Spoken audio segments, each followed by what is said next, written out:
Ladies and gentlemen, it's game time. Tonight, listen as your Columbia City Eagles take to the court.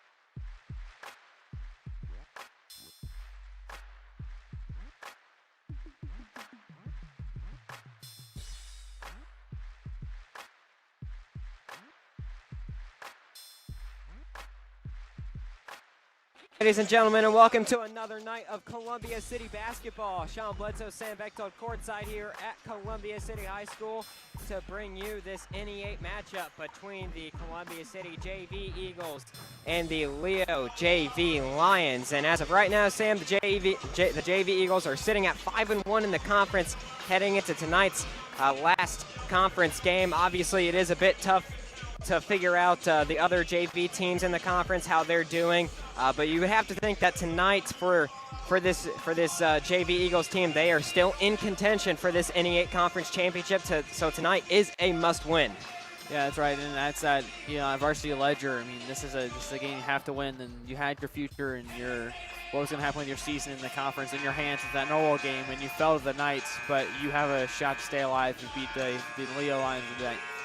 So, as far as lineups tonight for the Columbia City Eagles, Kobe Crawford is inactive as he did suffer some sort of leg injury in last night's game against West Noble. He was grabbing his knee, so we're not 100% sure if it's a knee injury, if it's an ACL, MCL, ankle. We weren't quite sure, but it's some sort of leg injury. So Crawford will not be on the floor tonight, which means that a majority of the work down low will be left up to Tyler Crossan. So how do you think he's going to adjust to playing more minutes, Sam? I've actually talked to him a few times, and he's been wanting more minutes in this offense because he thinks that he can extend the floor not only as a big man, but he thinks he can shoot, from the elbow and fadeaways from the block. So I think that this is going to be a different type of post player that Coach Philman is going to have to work with. So then, do you think, as far as substitutions for Crossan, if he does get tired, who do you think it's going to be? Do you think it's going to be Bile rotating in for him? Yeah, you're going to have, I think Bile and Crossan are going to split minutes maybe like 60-40. I think it's going to be a game where guys off the bench like Bile, like Kaufman, and Eberle are going to have to step up. But we've also seen Cam Hogue work down low as well for this junior varsity team, so it'll be interesting to see how Coach Philman makes those adjustments tonight. Don't forget the varsity game will be brought to you by Andrew Thompson later tonight around 7:30. And the overall record, the varsity team since at 13-5 after last night's win over the West Noble Chargers. As far as the NE8 standings go, Leo is 4-1 heading into tonight. Norwell finished up NE8 play last night as they beat Huntington North with a final score of 56-43. So Norwell finished up at 6-1, so they sit atop the conference right now. Huntington North fell to 4-3, so can't win the conference this year, Sam, but we can finish second. But if the Eagles do pick up a win tonight, it will give them a ton of momentum heading into the postseason, considering that Leo is a number 4 ranked team in the 3A class currently.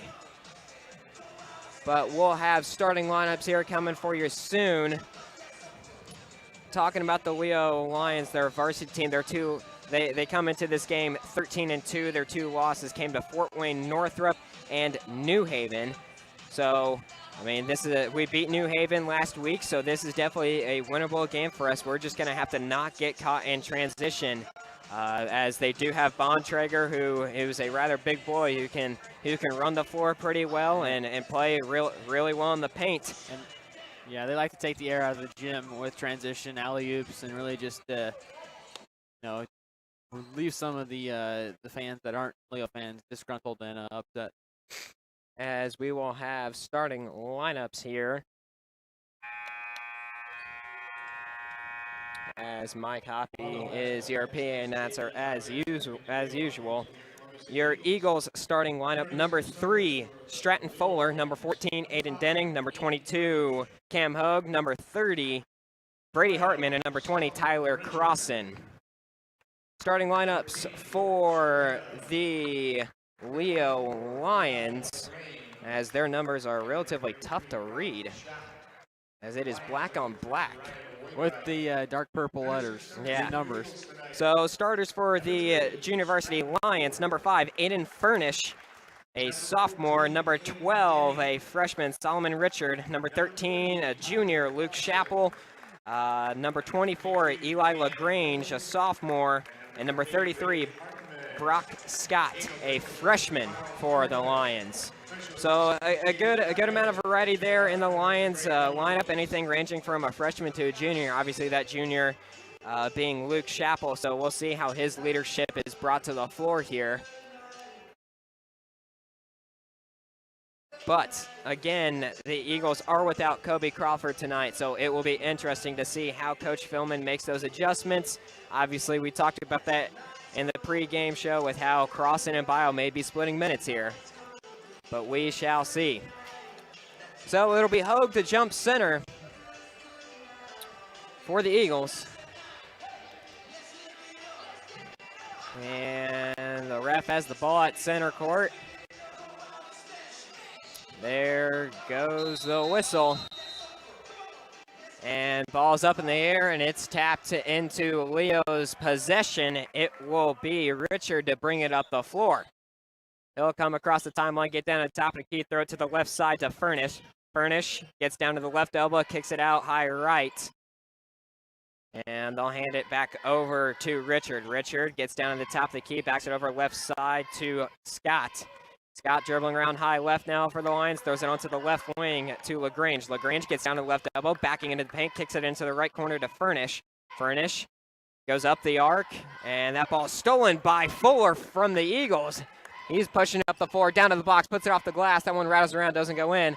Ball being knocked around, and it goes into the Lions' possession.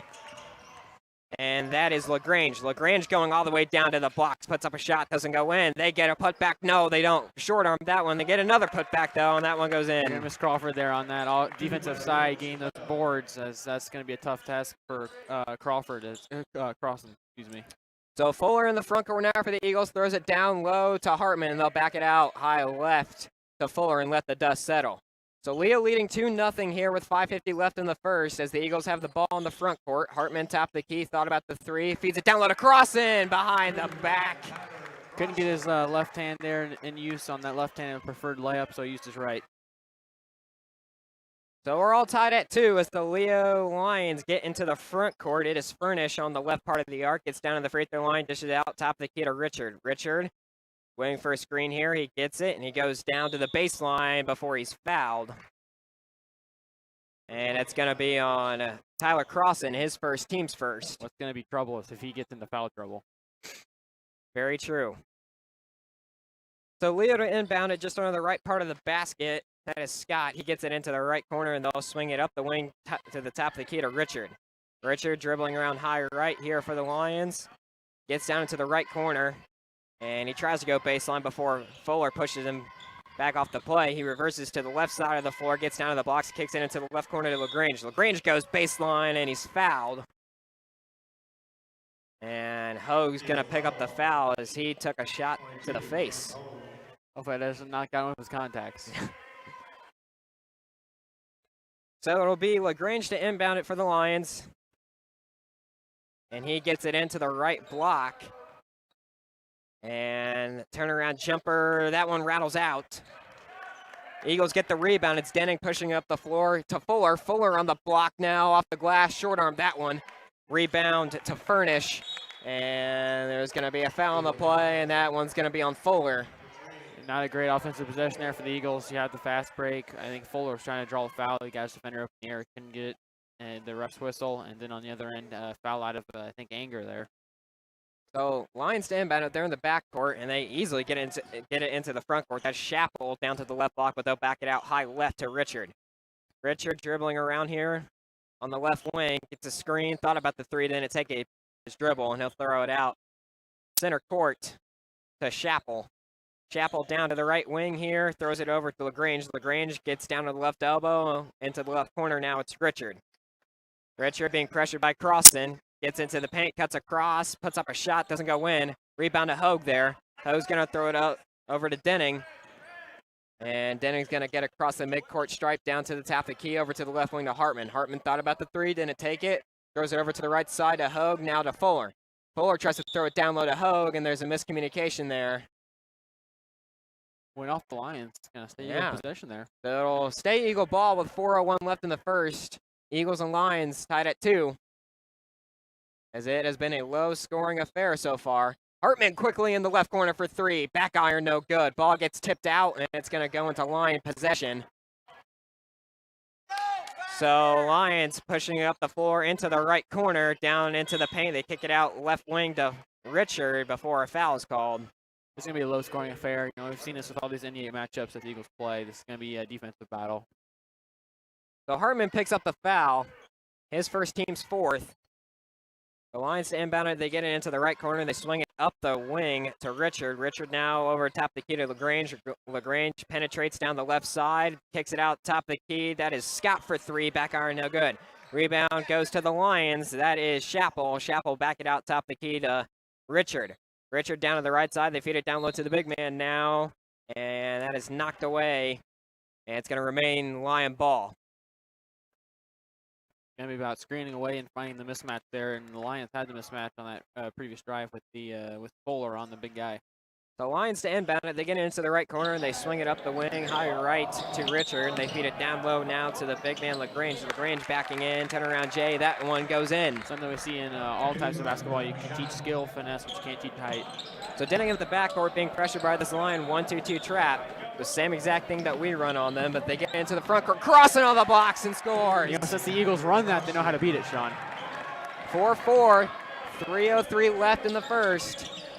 Lions in the backcourt. Crossen picks that pass off. He's in the left corner, throws it up the wing to Hartman. Hartman thought about the 3, takes it over to Hogue. Hogue top the key for a 3, doesn't go in. Rebounded Crossen, the putback, and he makes it. He's really making the most of his first start here, Sean.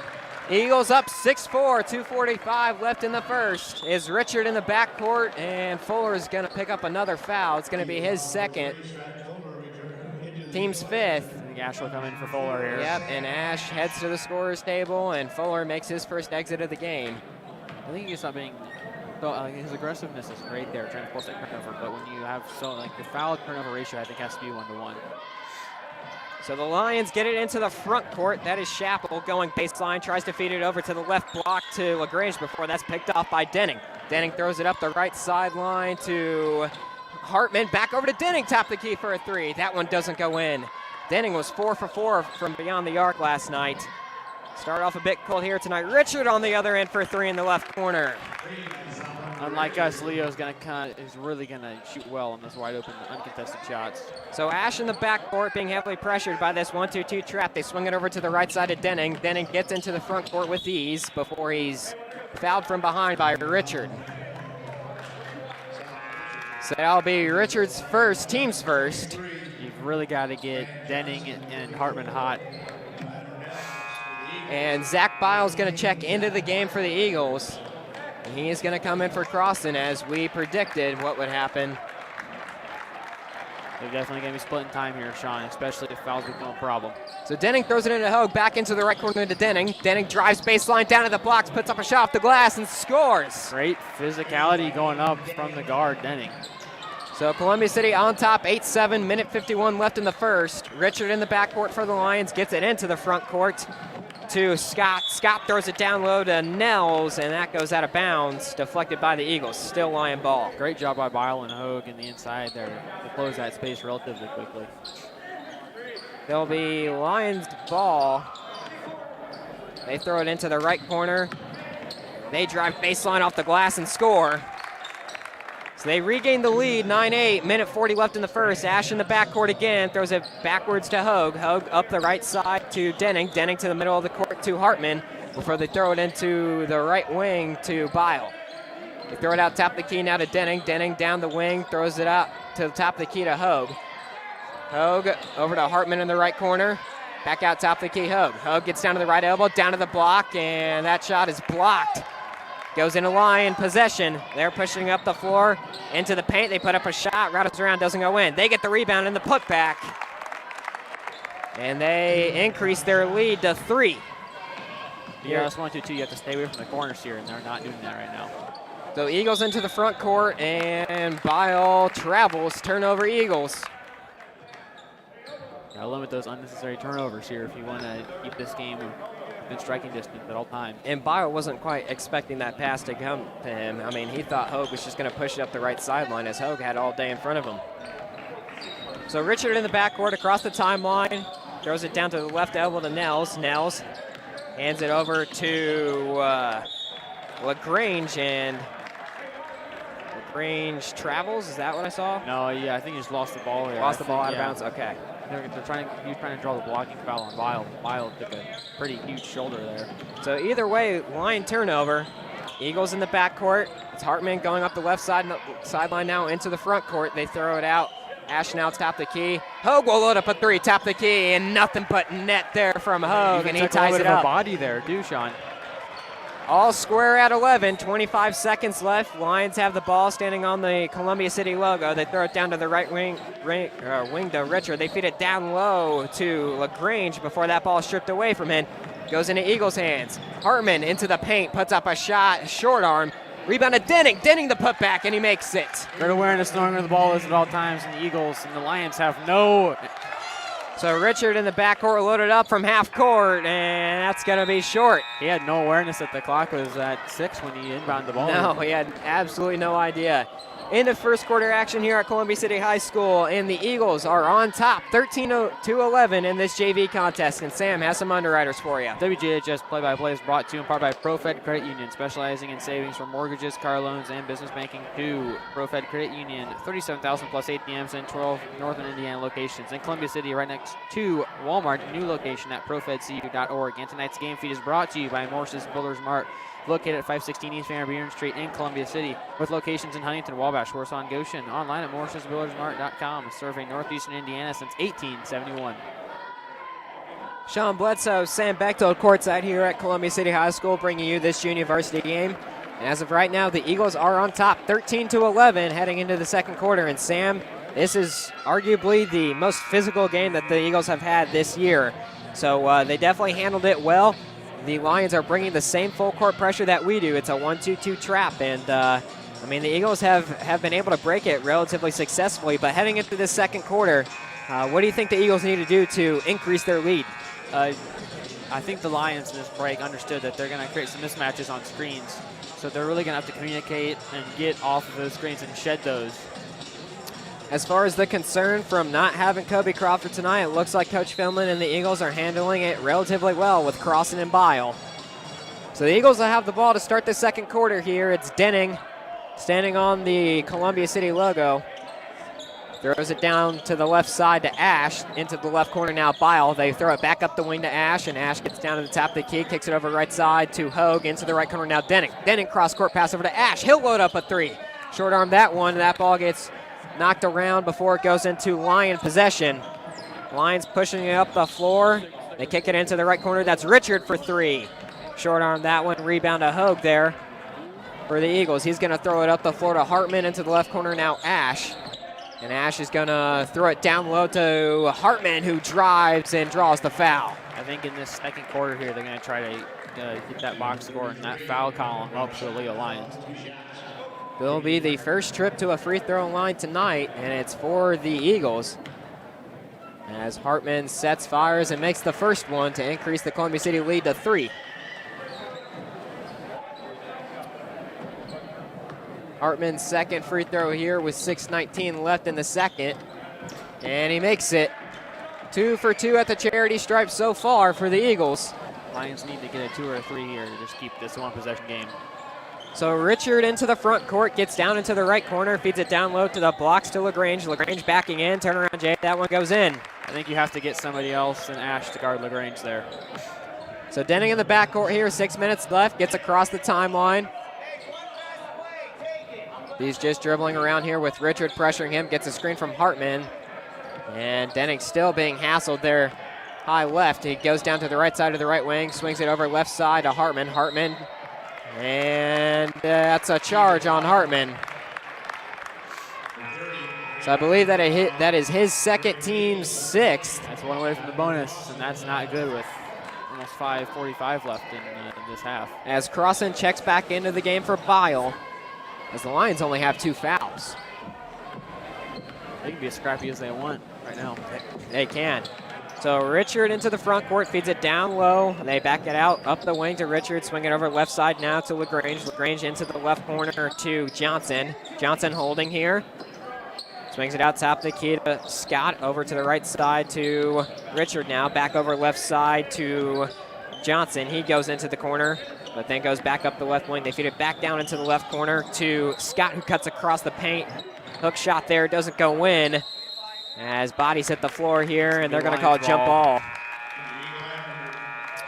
So Fuller and Eberly will check into the game as Denning and Hartman. No, check that. That is Ash and Hartman heading to the bench. So it'll be LaGrange to inbound it here for the Lions. He gets it into the right corner to Richard, but Richard loses the handle. It'll be a turnover Lions, Columbia City ball.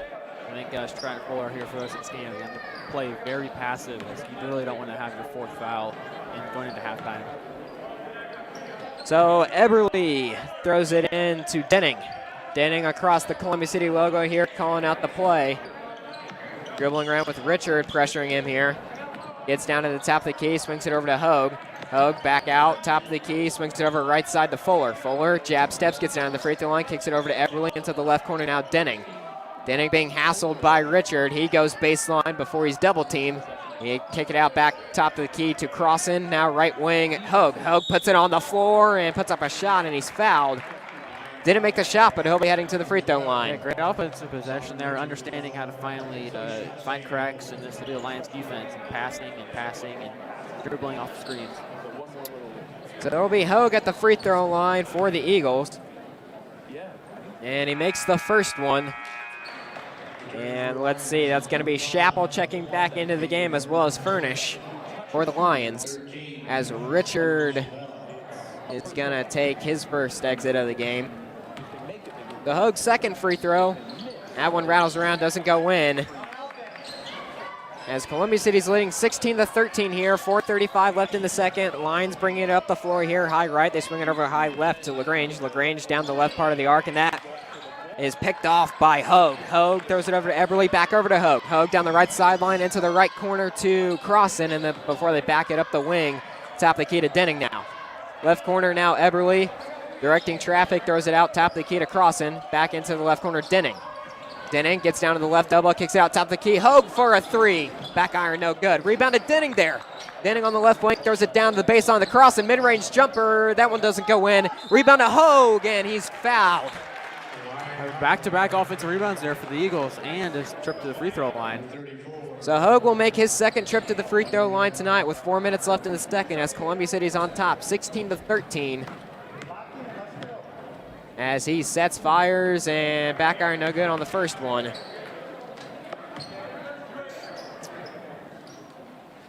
So Hogue's second free throw here. And he makes it to give Columbia City a 4-point lead. So it'll be the Lions in the backcourt here. It's going to be Furnish pushing it up. Gets across the timeline, throws it down to the left side of LaGrange. LaGrange gets a screen, goes to his right side, kicks it out right wing. They try to feed it down low. That pass is picked off by Crossan. Crossan throws it up the floor to Fuller. Fuller down the left sideline now, down to the left wing, throws it out top the key to Eberly. Eberly swings it over to the right side to Hogue. Hogue down to the right elbow, jump stop and off the glass, scores. What an amazing move from the right wing all the way to the rack. What a move by Cam Hogue to give Columbia City a 6-point lead here. Lions on the right wing here. They back it out top of the key to Chappell. Chappell being pressured by Denning, and Denning's going to pick up a foul. Sends Lions to the line. So it'll be a 1-on-1 opportunity for Chappell with 3:18 left in the second.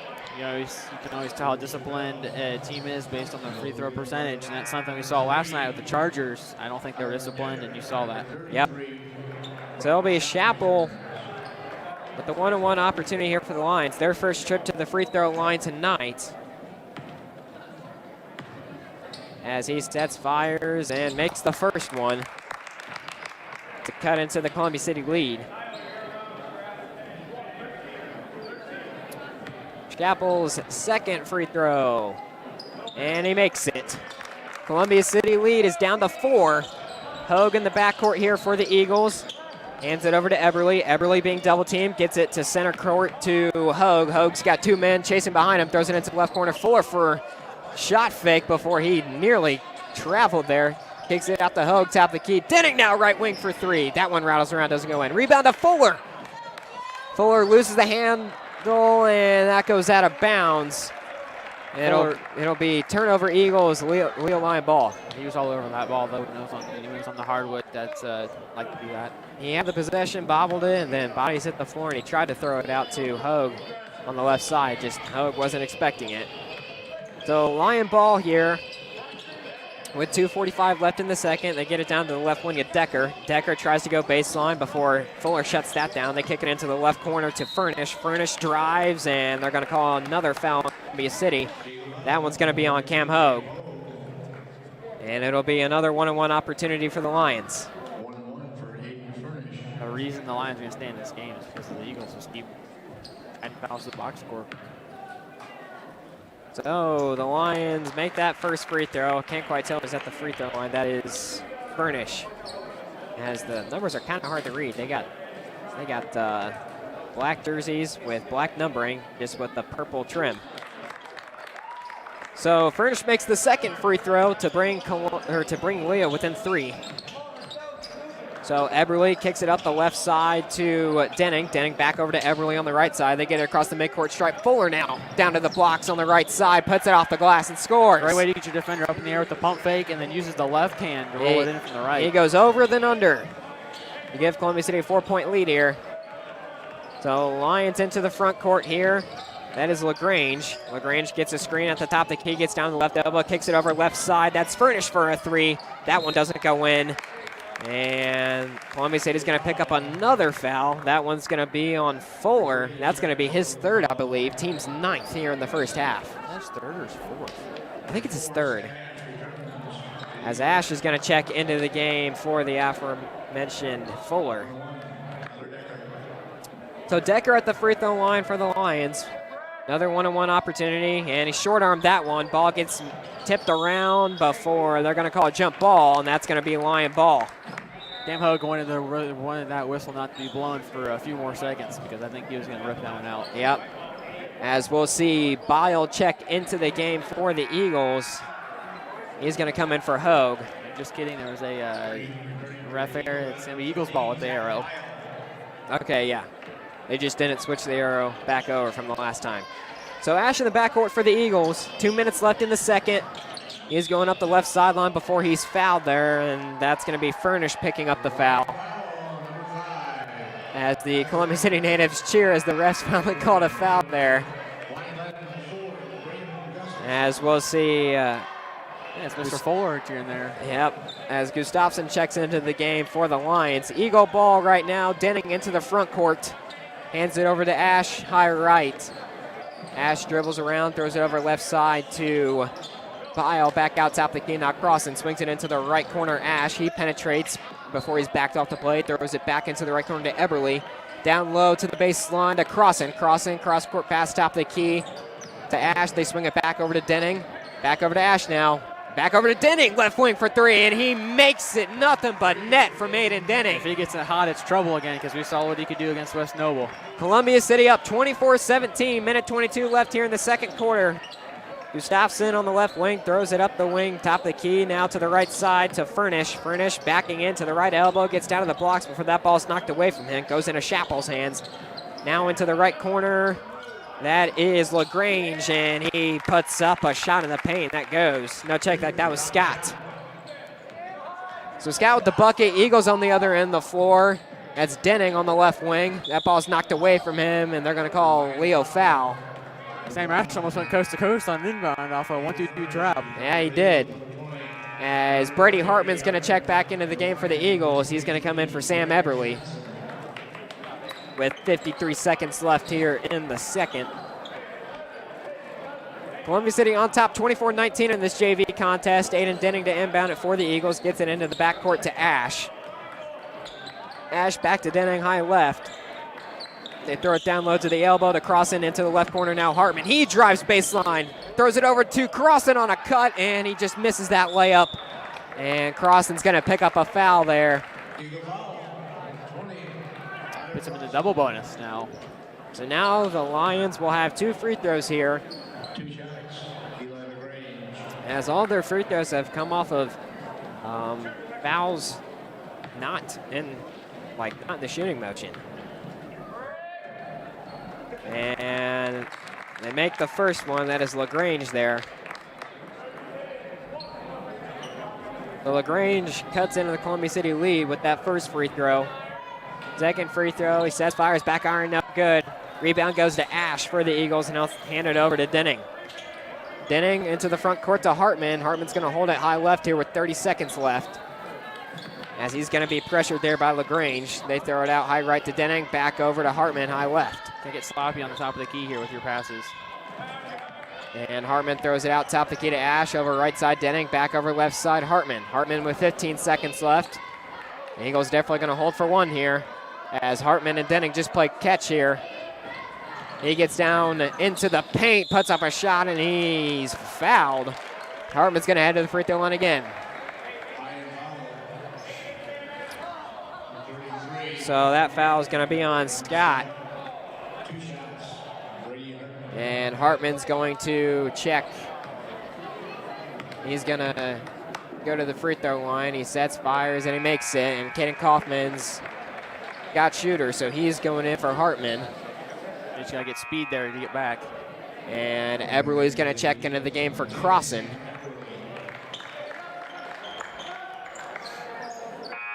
So with 5 seconds left, the Lions make a substitution. That is Richard checking back into the game. So Columbia City up by 5. Hartman at the free throw line with another free throw. He sets, fires, and he makes it. So Kaufman will check in for Hartman. So the Lions will have it in the backcourt with 5 seconds left here, as they trail by 6 to the Eagles. They get it in. That is Richard. Richard throws it to the middle of the court to Scott. Scott, half-court heave, no good. Into first half action here at Columbia City High School in this JV game. The Eagles are on top, 26-20. And Sam has some underwriters for you. This broadcast is brought to you by Bart's Car Store, a selection of cars, trucks, vans, and SUVs. Bart's Car Store offers test drives, cash or trade-ins, and financing options. Bart's Car Store, serving Columbia City, Willie County, and Fort Wayne. And tonight's microphones are from the support of Flowtech Heating and Plumbing, serving locally for 29 years. More information is available at flowtechbnh.com. Go ahead and break down that first half action there, Sam, and we saw that there was a lot of physicality there as the Eagles put the Lions in the double bonus there in the first half. So a lot of fouls there caught on the Eagles, and they were getting a bit physical, a bit chirpy. But I mean, as far as what you saw there from the first half, obviously they are leading by 6. What do you think contributed to that? They were able to, even though they had 10 fouls, and you saw a lot of those weren't even in the shooting motion. Those were, fouls or reach-ins, blocking fouls, fouls that they, could have limited. But I think you go to this 6-point lead at the half, I think you can attribute that to the ability that they had to drive in with Crossan and Hogue. And that's a special move. I mean, Cam Hogue took his defender from the wing to pretty much to the rim and was able to drill that. So that just goes to show that I think this Eagles team wants this to win a little bit more than Leo Lions do. So the Lions are trailing by 6, and Sam, I mean, as far as from what we saw from the Leo Lions, obviously probably the biggest team that we've seen, or biggest JV team that we've seen this season, and the Eagles have handled it relatively well without the presence of Kobe Crawford there on the floor. But as far as from what you've seen from the Lions, what do you think they need to do in order to get back into this game? I mean, obviously they're only trailing by 6, but gain the lead again because it was back and forth there in the first half. So what do you think they need to do? I think you almost have to make lazy passes and then snatch them as fast as you can to try and get Fuller on the ball more, because he has really been he hasn't been on the mark tonight on the defensive side of the ball. So I think if you can get Fuller to tag 1 or 2 more in, then you're going to have a rotational player like Eberle or Kaufman have to play the rest of the game at the guard position. That's definitely a different size presence as Fuller and Eberle are different heights. Eberle being a bit shorter, but still just as physical, I would say. Sam Eberle is, if not more physical than Stratton Fuller is. But still, it's going to be kind of hard to not have Stratton Fuller on the floor, as he is, I would argue, your biggest shot creator on the floor as well, just with how he can go on the dribble drive and elevate from mid-range, or how he can draw the attention into the paint and kick it out for a three-pointer. So, but don't forget, the varsity game will be brought to you by Andrew Thompson around 7:30 later tonight. And the overall record, the varsity team sits at 13-5 over last night's win against the West Noble Chargers. When you look at the NE8 standings, Leo is currently 4-1. They have DeKalb left after us to play, as they have to make up that game, because I believe that game was scheduled for a week and a half ago when we had the snowstorm up here in Northeast Indiana. Norwell, they finished NE8 play last night as they beat Huntington North. Final score 56-43. So Norwell did finish conference play at 6-1. They sit at the top of the conference. Huntington North dropped to 4-3, and currently the Varsity Eagles sit at 4-2 in the conference. So we can't win the conference this year, Sam, but we can finish second. But if the Eagles do pick up a win tonight, it will give them a ton of momentum heading into the postseason, considering the fact that Leo is the number 4 ranked team in the 3A class currently. So looking forward to this varsity matchup tonight. Obviously, you have a big boy with Bontrager, who can run the floor really well for the Lions, and the Eagles definitely cannot get stuck in transition from offense to defense tonight. They have to make sure they get back on the floor, because Bontrager can run that floor and he can dunk. That's 100% true. He can finish in the paint really, really well. That's for sure. But as far as what do you think the Eagles need to do on the offensive end of the floor? Obviously, they need to shut down things on the inside. That's the main thing for the Eagles tonight. And if they can do that, they make Leo shoot from the outside, but then also they have to contest those outside shots, because they do have good guards as well.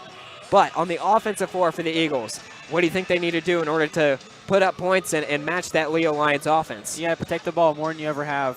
I mean, in your first half of this season and where you are now, you have to play your cleanest game, because you cannot allow the Leo Lions, if you have a 1, 2, 3-point lead, you can't give them a spark all of a sudden, because they can get an alley-oop off of your mistimed pass.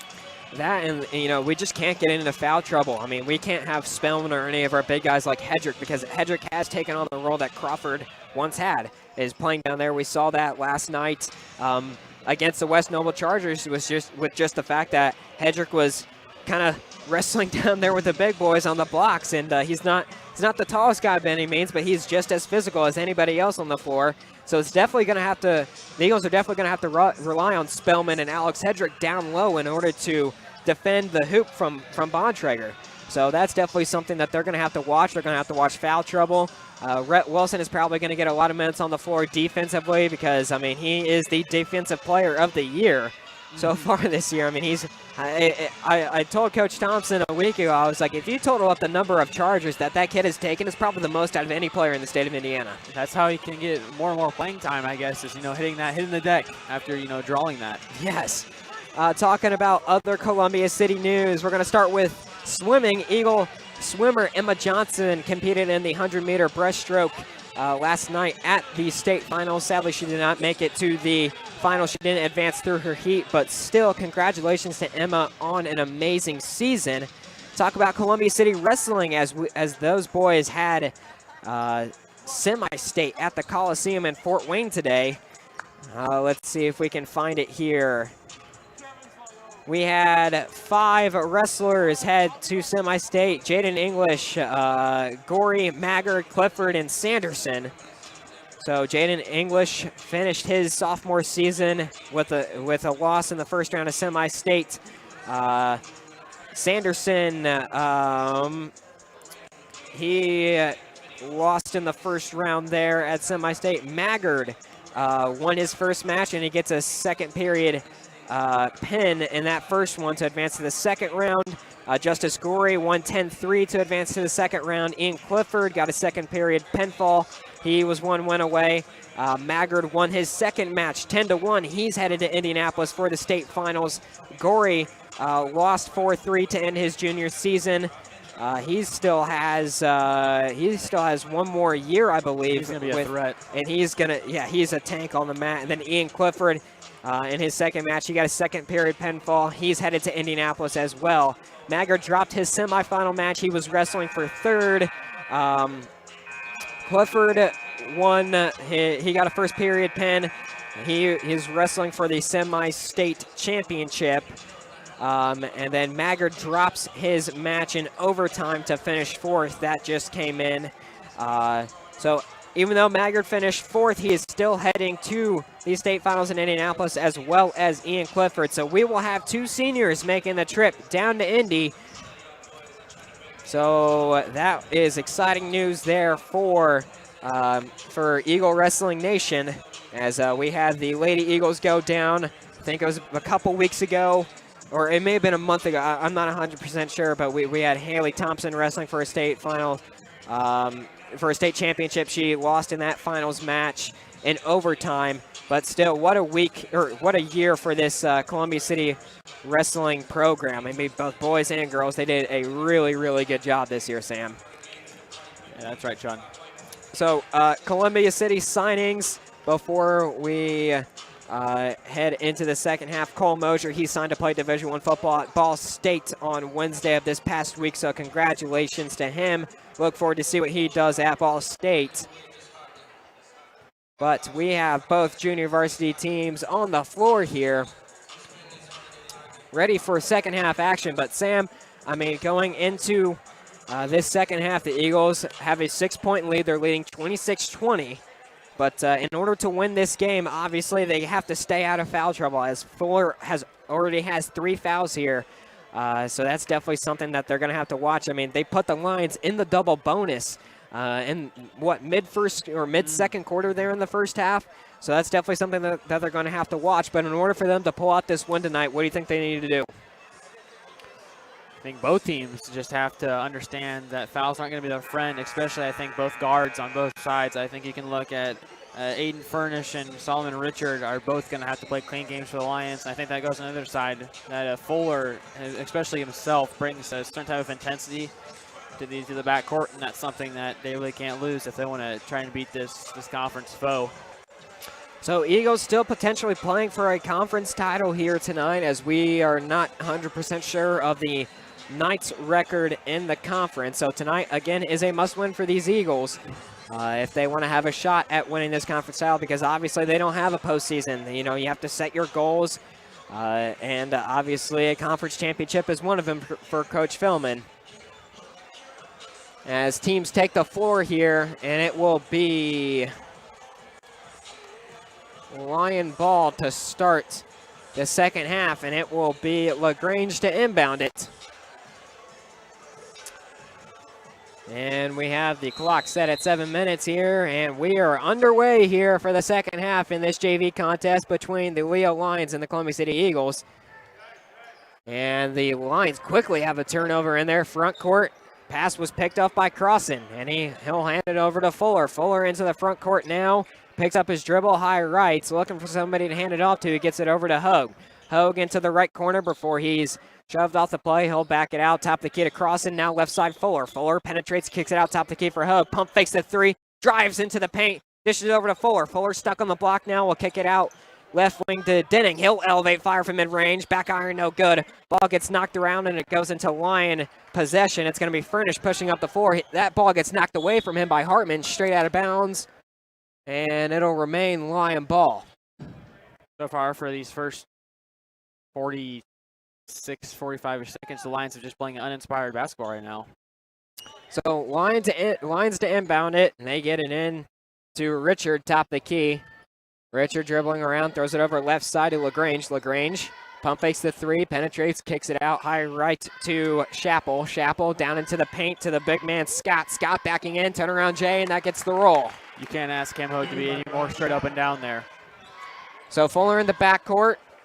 Swings it over to the left side to Denning. Denning pump fakes, throws it back over to Hartman. Hartman up the middle of the court, down to the right elbow, and he'll hand it over to Fuller. Fuller dribbling around top of the key here with 5:40 left in the third, picks up his dribble. He'll throw it over high left to Crossan. Crossan goes down to his left, to the left wing. Denning from downtown, and that one goes in. No respect there by the Lions on the closeout against Denning. So Columbia City on top, 29-22. 5:23 left in the third. Leo Lions in the front court into the left corner. That is Richard. Richard down low to the blocks. That is Chappell cutting across the paint. Puts up a shot. And that doesn't go in. And Chappell's going to pick up a foul here. That was a great dish into the cutting Lion, and that just was not a great shot attempt there. So Eagle ball here, Fuller in the backcourt to the center of the court here to Hartman. Hartman throws it up to Hogue. Hogue off the blocks, off the glass, and scores. Lions can't get back either, playing that trap. So Richard coming across the timeline yet again with some urgency. Gets it down to the blocks to LaGrange. LaGrange, mid-range jumper. Here, and they really have to get him more involved when they cut this 7-point lead. And the Lions and Coach Waybright will take a timeout here to talk things over as Columbia City is leading 31-24 with 4:56 left in the third.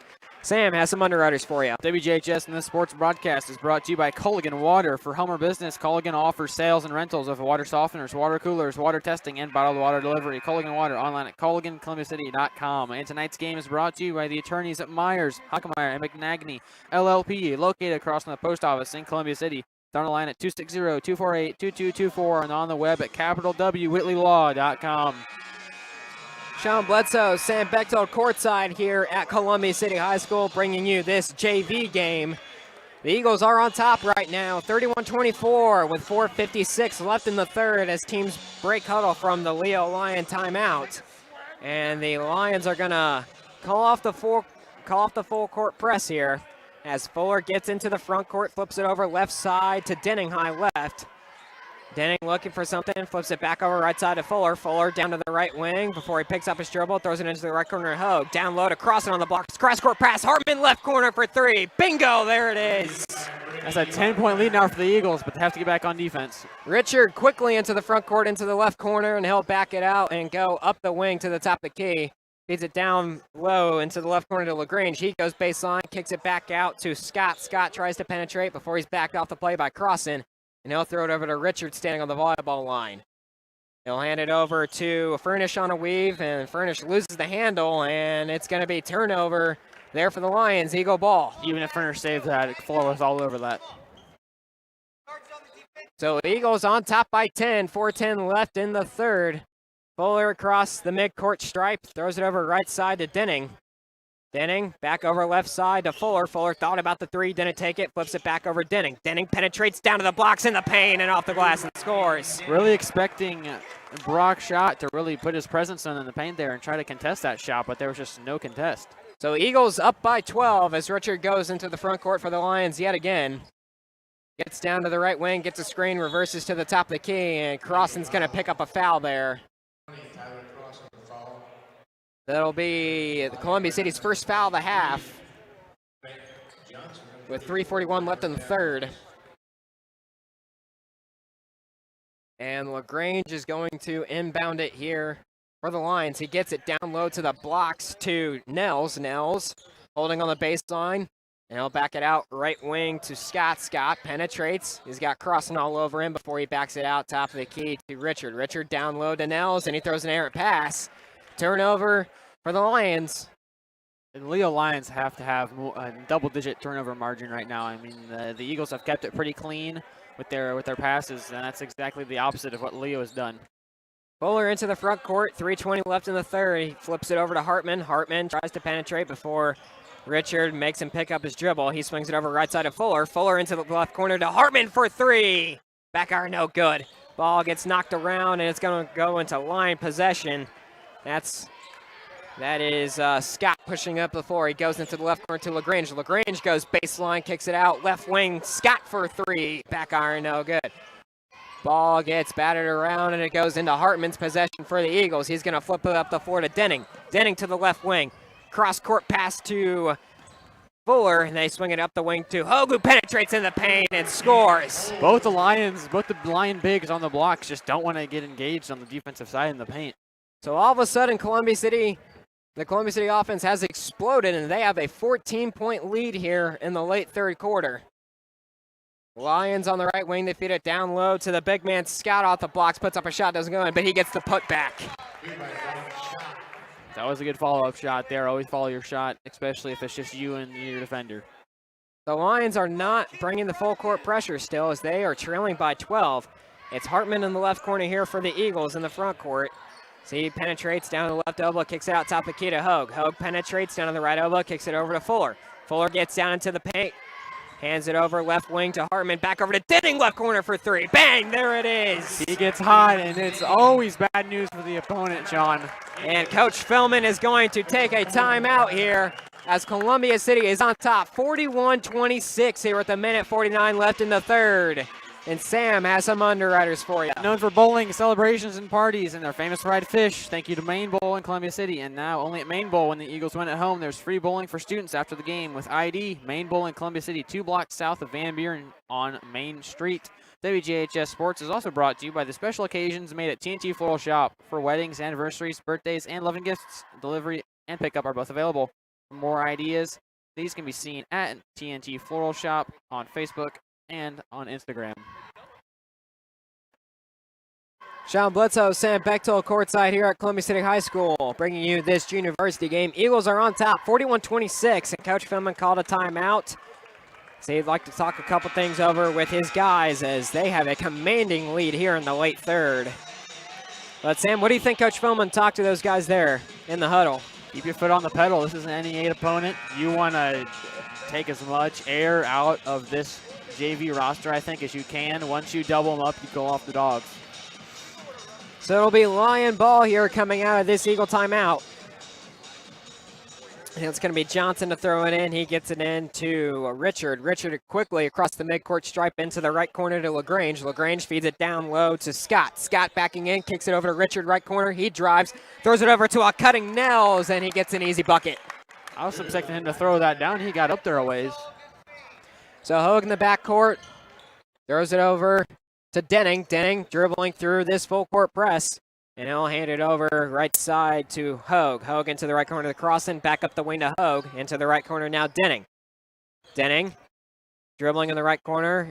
Throw it up the kid to Crossan. Over to Hartman now. Hartman back down to the left baseline to Crossan. Thought about the shot, didn't take it. Kicks it out top to Kita. Hartman, who drives into the paint, puts up a shot, doesn't go in. Lions get the rebound. That is Johnson pushing it up the floor down into the right corner before he's backed off the play by Hartman. They throw it out top the key now to Richard, down into the left corner. And they'll take a mid-range jumper. That one doesn't go in. Rebound to Hogue there. Great straight up and down defense there by Carlson. So 40 seconds left here in the third. Fuller in the backcourt gets across the half-court stripe, dribbling around high left here. He's being heavily pressured. He's going to get it over to Denning. Denning standing on the Columbia City logo here. 30 seconds left. And he'll hand it back over to Fuller. Fuller will dribble around high right here, swing it over left side to Denning. And it looks like the Eagles are going to try to hold for one here. Back over to Fuller, high right. Puts a move on his man, still dribbling around. Gets down to the top of the key, down to the left elbow, kicks it over into the left corner. That's Crossan, mid-range jumper from the baseline, and nothing but had net. some height on it there to get over his jumping defender. And it's going to be deflected by the Eagles out of bounds with 1 second left. As Zach Biles going to check into the game for Crossan. Eagles leading 43-28 here. We've seen that a lot with Leo, though. I mean, there's just no awareness that the clock is running down. So Johnson to throw it in. He's going to get into the backcourt to Furnish. Furnish, half-court heave, and that one hits backboard then rim, but doesn't go in. End of third quarter action here at CCHS, and the Eagles are on top, 43-28 in this JV contest. Tonight's game is brought to you by the family of Sweetheimer Trash Removal and Roll-Off Services. Services include residential pickup, commercial roll-off containers, up, and bulk items can be picked up as well. Since 1986, Sweetheimer Trash Removal and Roll-Off Services. WJHS posts highlights and schedules on Facebook. Please give us a like and a follow. And tonight's game is made only possible with listener support. Your contribution helps update equipment for Columbia City sports broadcasts for home and away games. Show the support for the broadcast by emailing allcapitalradio@wjhs915.org. Sean Bledsoe, Sam Bechtel courtside here at Columbia City High School, bringing you this junior varsity game. And Sam, as of right now, the Eagles have a commanding lead, 43-28 heading into the fourth quarter, and that offense just exploded there in the third quarter. Defensively, too, they shut down the Lions as well. Yeah, when you look at the guards that we have, and I think you can even almost consider Hartman as a guard because of the way he can dribble that ball. You get Denning and Hartman and even the occasional Hogue shot, you get those to fall in with a rate of higher than 50%, and you reflect that on the scoreboard, and I wouldn't expect the Eagles to lose to another team on the JV side of their ledger and the rest of their schedule if they can shoot better than 50% from the field. So it'll be Eagle ball to start the fourth quarter. Hartman throws it into Fuller. Fuller puts his move on his man, gets down to the right part of the arc. And he'll throw it over left side to Hogue. Hogue down to the left elbow before he picks up his dribble, kick it out. Denning from the parking lot. Back iron, no good. Rebound to Hogue there, fighting in the paint, puts up a shot. That shot is blocked, though. Ball goes into line possession. They're quickly into the front court. That's Chappell down to the blocks before he falls down, loses possession as multiple other bodies hit the floor, and they're going to call a jump ball. So they're going to call a jump ball on that first scrum on the hardwood there. So it'll be a Lion ball coming out of that scrum, and it'll be Richard to inbound it.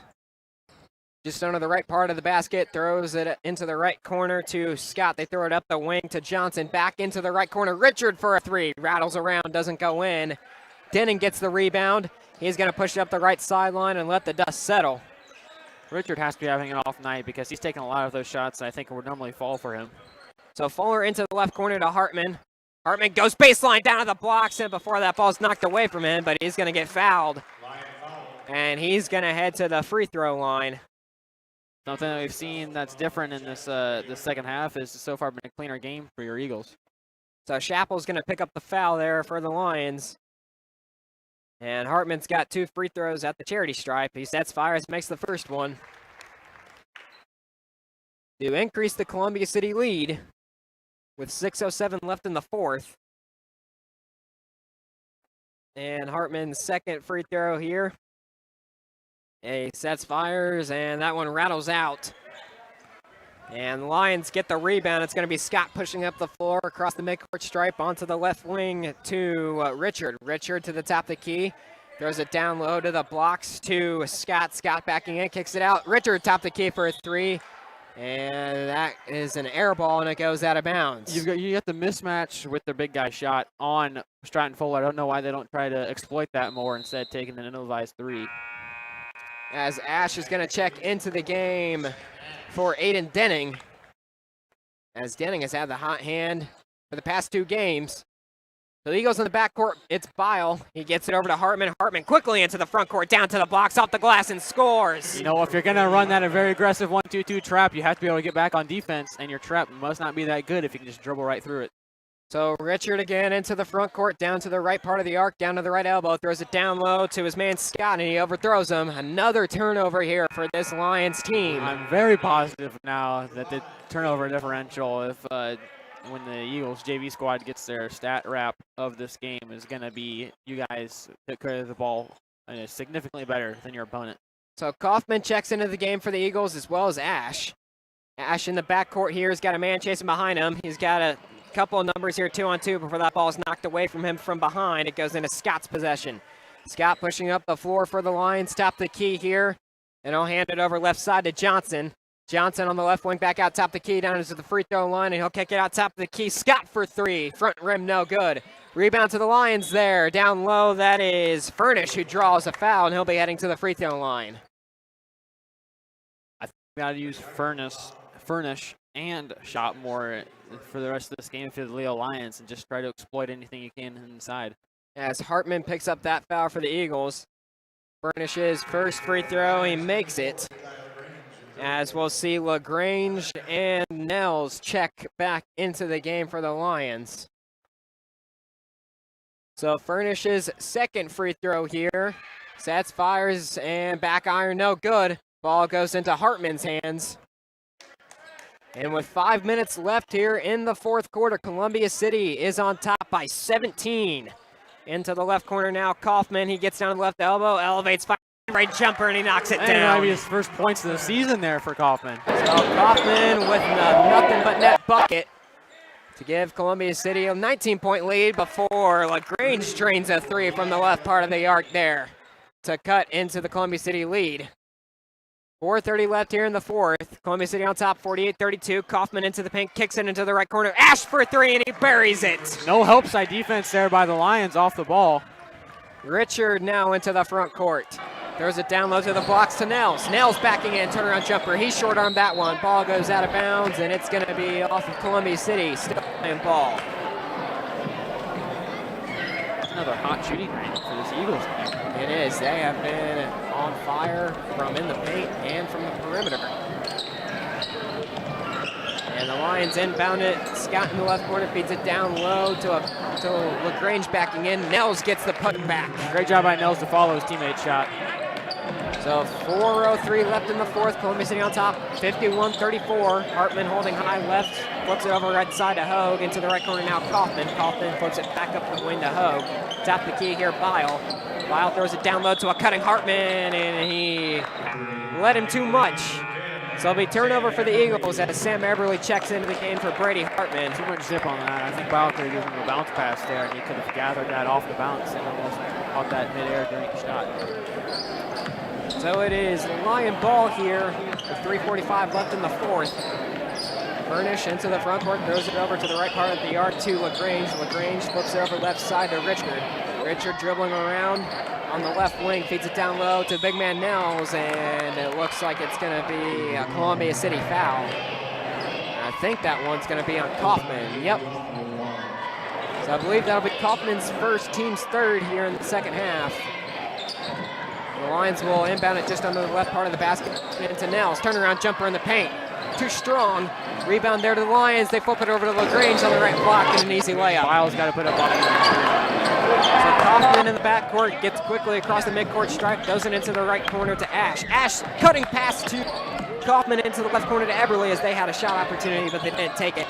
Bile gets the ball, puts it off the glass, and an and one as he hits the deck.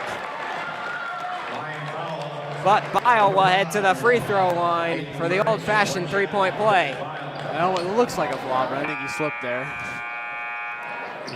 As we'll see the reappearance of Tyler Cross, and he checks into the game for Cam Hogue. As the four usual starters for the Eagles are on the bench. Eagles can play as well. That's a great sign of depth. So Biles sets fires, and he short-armed that one.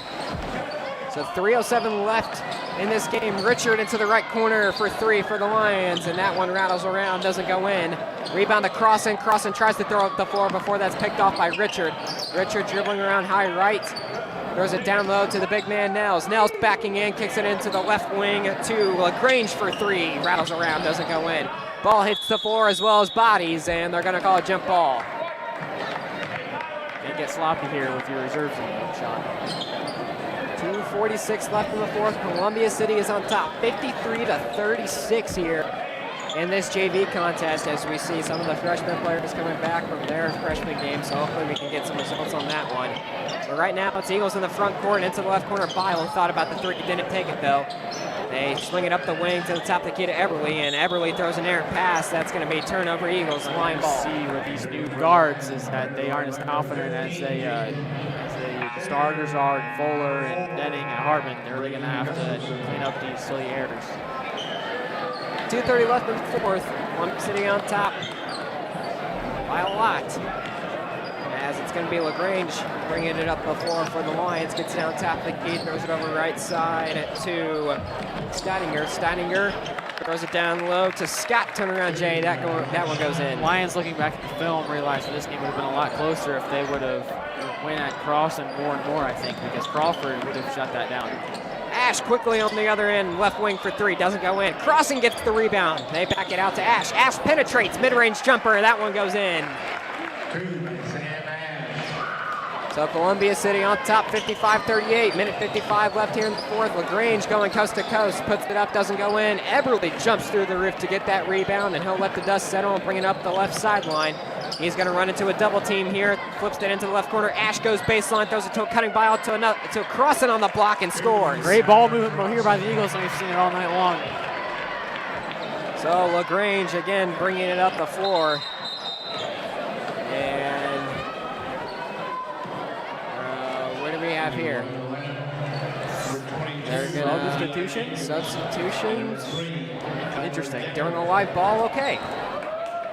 As we'll see Decker check into the game, as well as Gustafsson. You really see a lot of interesting things in JV basketball here. Gustafsson flips it over left wing to Steininger. Steininger throws it down to the big man, and then down to the right block to Decker, and that's knocked out of bounds by the Eagles. It's going to remain line ball. So That'll be Gustafson to throw it in. He gets it into the right corner to Scott. Scott up the wing to Steidinger, into the right corner to Gustafson. Back top of the key to Steidinger. Right wing now, that is Scott for three, no good. As Ash gets the loose ball and he'll let the dust settle, flip it over to Eberly, standing on the Columbia City logo. Quickly into the left corner, Bile back out high left to Kaufman. They swing it over the right side to Eberly. Smart passes here. Eberly down to the free throw line to Crossan. Left corner here at Bile. Back it out high left to Kaufman. Now high right for Eberly. Eberly gets down top of the key, flips it over right side to Ash. Ash is going to be double teamed. They flip it down low to Crossan on the baseline into the left corner now. Bile. They back it out high left to Kaufman. Kaufman's going to throw it right side to Eberly. 33 seconds left here. Ash dribbling around high right. Gets down top of the key. Flip it over right side to Kaufman. Right corner now Crossan. High right, 20 seconds left here. Ash over to Eberly. Eberly dribbling around the Columbia City logo. 12 seconds left, and they're just going to dribble this clock out. That's a huge win for this Eagles JV team, a statement win. That's a 19-point win? Yes. As the JV Eagles get a standing ovation here at Columbia City High School from this packed gym. Final score 57-38. And the Eagles pick up a huge conference win that keeps them in the conference race. And Sam, this was a game where it was relatively close there in the first half, as the Lions only trailed by 6. But as you got to the second half, the Eagles turned on the offensive foray, and they just dominated there. They were getting bucket after bucket there in the third quarter. They increased their lead. Then fourth quarter, they just controlled the tone on both the offensive and defensive side of the floor. Yeah, Solomon Richard, I think, one of the guards for the Leo Lions, really, I think he's going to have a rough time next practice. Looking back at that previous tape, because he's going to have to understand that a few of these miscues, I think, were all on him, and that's going to be a rough pill to swallow. Back to looking at this tape with your teammates, as well as Richard. Richard just did not have a particularly good shooting night. I mean, we saw him take some shots that that he normally would make. Yeah, that he would normally knock down, and he just didn't. As we'll see the Varsity Eagles take the floor here. Andrew Hedrick, Seth Mills, Elias Spellman, Alex Hedrick, Clayton Scott, Rhett Wilson, and Mason Baker, as they'll start the warm-ups here for the Eagles for this varsity game. But Sam, I mean, this was a huge win for the Eagles, potentially co-champions for the conference, as the Varsity Leo Lions take the floor, as they are the number 4 ranked team in 3A. It's going to be a challenge tonight, John. Yep. But Sam, like I said, the Eagles potentially co-conference champions. We'll wait on the results from that. We're not exactly sure what Norwell's record was coming into this. Same thing with Leo. So we'll get the results on that, and we'll report that next week. But I mean, they obviously have what, 3 games left in the season. They have Manchester, Northridge, and Concordia Lutheran. So 2 home games, those are Manchester and Concordia Lutheran, and then 1 away game against Northridge. But going forward to those last 3 games of the season, for our last 3 games of the season on the broadcast, but I mean, looking forward to those final 3 games, what do you think the Eagles need to do in order to finish strong and finish with a very good JV record? If they continue to shoot like they have these previous 2 games, we saw them shoot extremely well against the Chargers. And Hartman and Hogue didn't shoot extremely well from the perimeter, but that is all shouldered by the load that Aiden Denning had to carry, and he did. He's just so effective from beyond the arc, and that's what's really going to, I think, propel these Eagles to these next few games. Well, Sam, we're going to throw it back up to the studio to Courtney Johnson, as she'll have some music for you, ladies and gentlemen. But for my broadcast partner, Sam Bechtel, this is Sean Bledsoe saying so long from Columbia City High School, telling you once again the final score of this JV contest was 57-38, and it favored the Columbia City Eagles. Tune back in about 13 minutes, and Andrew Thompson will be on the mic. Good night, everyone.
Ladies and gentlemen, it's game time.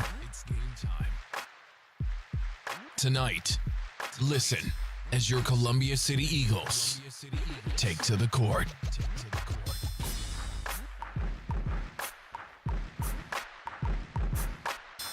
To Columbia City basketball, thanks to Jonathan Peters, Sean Bledsoe for getting this on the air, Andrew Thompson, Matt Curry once again. And we have last conference game of the year, Leo and Columbia City. Leo still has us and DeKalb to play. Meanwhile, Norwalk completed theirs at 6-1 last night, so that in essence takes Columbia City out of the equation, although we could factor in whether or not Leo gets a piece of it. You just want to win the game anyway. Yeah, I mean, you know, it's going to be a tough game. Bontrager is a really good ball player. Allen, you know, they got two guys that they don't list heights, but I'm assuming they're both about 6'6", 6'7". So, you know, obviously we are extremely undersized tonight, but, you know, it's not a game that we can take lightly, and New Haven beat this squad. So, you know, we've got a chance to basically spoil their chance at a shared conference championship, and you know, just get another win. So, well, we'll see. And they've got a lot of size that we have to deal with. And Camden Bontrager, who transferred in, was it from Lakeland or Lakeland Park? Lakeland Park, I believe, is what Daniel told me. So he transfers in as a senior, and they don't even list heights on here. No, I saw. Yeah, there's another guy, 15, I believe. Xavier Middleton. I think so. He's huge. Oh, wait a minute. 34 is the other big guy. No, 24 is another guy that I guess likes to come in and shoot threes. So. Luke LaGrange. Yeah, he's a transfer as well from Blackhawk. Transfer for Blackhawk. I'm just like, when he said Bontrager, he transferred to there, I was like, he didn't go to like Snyder, or you know what I mean? Like you pick Leo, because you put him on Snyder. And, whew. Yeah. I mean, they might be the best team in Fort Wayne. Yep. Speaking of Snyder, they're playing for a girls' regional title tonight against Noblesville down at Marion. Oh, that's going to be a tough one. Homestead fell behind 14-0, and then ended up were down by as many as 28, lost by 21. Wow. So to Noblesville. Jeez. Yeah, Noblesville had beaten the Lady Spartans the only other time this year. So the officials on the floor.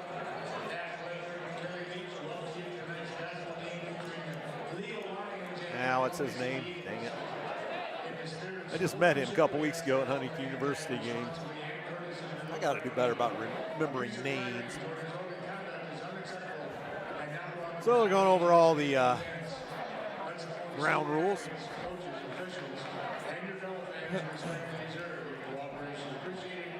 We'll check out the records here of Leo.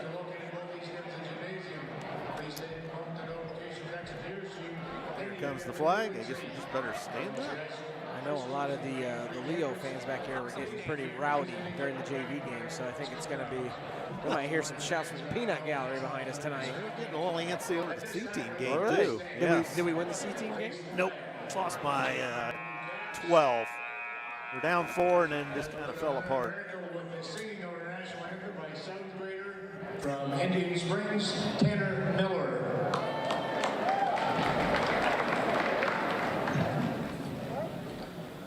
Oh, say, can you see by the dawn's early light what so proudly we hailed at the twilight's last gleaming, whose broad stripes and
High School tonight. 7th grader Noah Miller, did they say? I think so. The last name was Miller from Indian Springs, and 7th grader, so he did a heck of a job.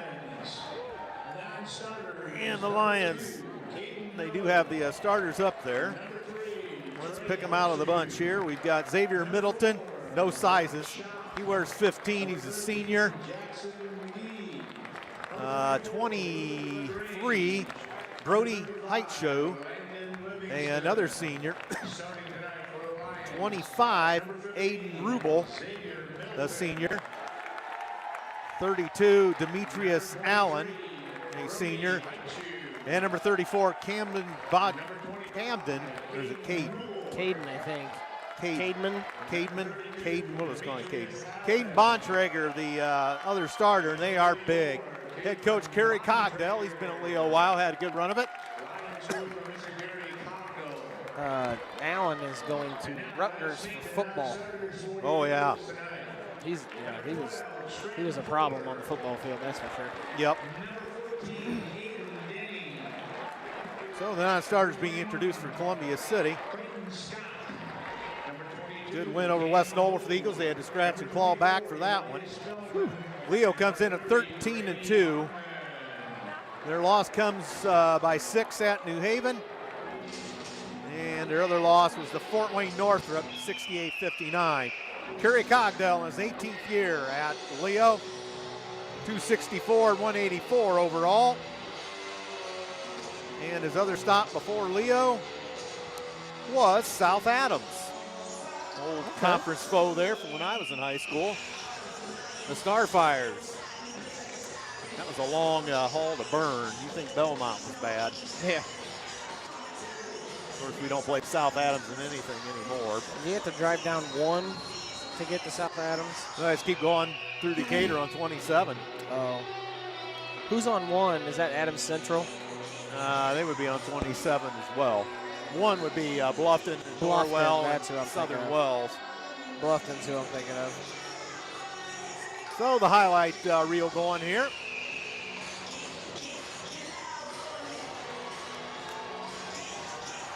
B team game went the way of the Eagles, 57-38.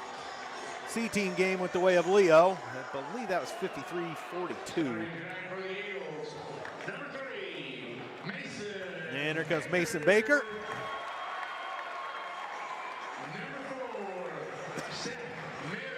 Seth Mills also gets the call. Andrew Hedrick, Mr. Do-It-All out there. Brett Wilson gets the start tonight. And Alex Hedrick. Matt Schaus, the head coach in season number 2. Cam Fichter. Kyle Hunt and I can't remember the Yoder's first name, but I've seen Kyle Hunt for a while. Come to think of it. So there we go. Lights back up. Congratulations to our wrestler today. We moved on to the state finals. Ian Clifford and Maggard. Maggard beat the guy from Belmont that has beaten him twice this year, 10-1. That's huge. Ooh! Columbia City gets the tip. Andrew Hedrick about jumped out of the gym and out jumped the big man from Leo. I don't think Bontrager was ready for that one. Probably not. So we're underway, Columbia City. Mills in the right corner with the dribble.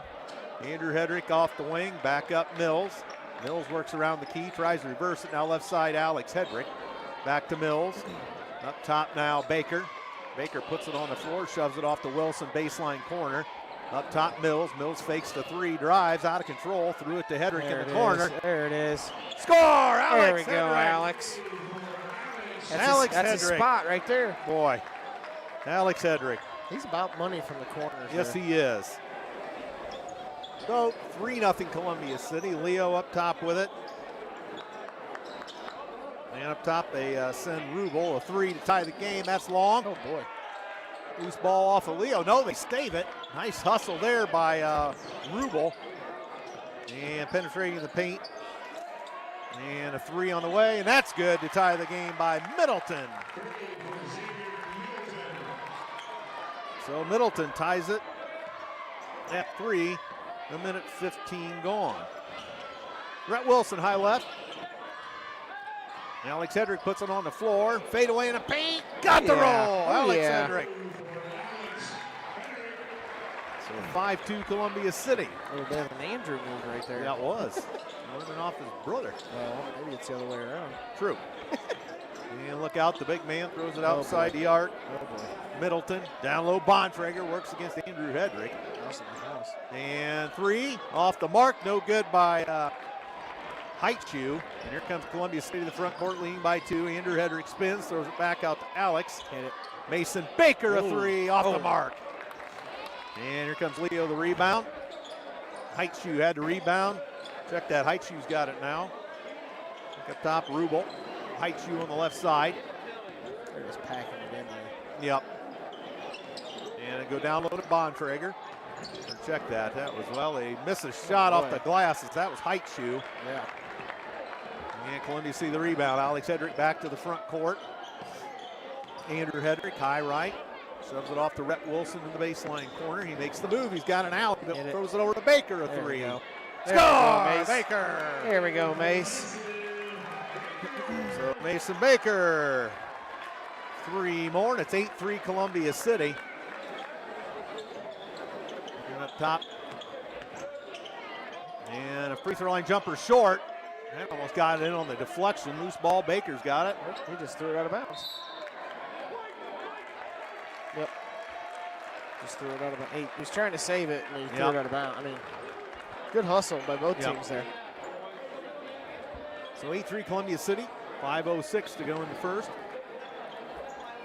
Last conference game for Columbia City of the year. Leo still has to play DeKalb. Well, they have a makeup there. 5 minutes to go. Mills fakes the 3, drives. Back to Alex Hedrick. Alex can't get the shot off. Now Mills up top, Wilson. Back to Mills, high left. Forward the Eagles, dressed in the home whites tonight. And there's a steal. And on the run, all the way in, Heichu, reverse layup and scores. Heichu, nice move by Heichu. They have 8 seniors. What? They have 8 seniors. What they Maybe 7. may not bode well next year. Unless, I don't know. Sometimes that gets you, get that many seniors. There's Columbia City with it. Alex Hedrick up top. Here's Wilson. Wilson sidesteps. Now backed off the play. He's pestered by a Bontrager out there. Wilson, back in the corner, Andrew Hedrick. Andrew with the dribble. Top Alex, left side Mills. Mills thought about it, had it locked and loaded, but couldn't pull the trigger. I thought he had it. Yeah, Rhett. Rhett Wilson will. Yeah, Rhett. Rhett Wilson. I was telling him before the game, he's got to he's got to shoot those threes, man. Yeah. Keep saying he hasn't been open. There he was. Yeah. 11-5 Columbia City, halfway through the first. 3:45 to go, actually. Heichu over in the corner now. Middleton throws it down low. Back up top. Heichu a 3. That's off the mark. Hedrick had it knocked away. And nice job, Andrew. Loose ball comes to Andrew Hedrick. And Andrew had it knocked away. And the Leo faithful get a little excited. I don't see how you could see it with the scores table there. I don't think that bounced off Andrew, to be honest, but. So here comes Mills for Columbia City. High right, Eagles 11, Lions 5. Down the baseline, Baker tries to take it. Reverse layup at the bottom of the rim. Just needed to make one more pass there. Yep. Lead it up, and Middleton on the run. No further play. A blocking foul on Alex Hedrick. First foul of the ball game. Number 20, Alex Hedrick foul. 2 shots, Xavier Middleton. So Middleton will shoot 2 for the Lions.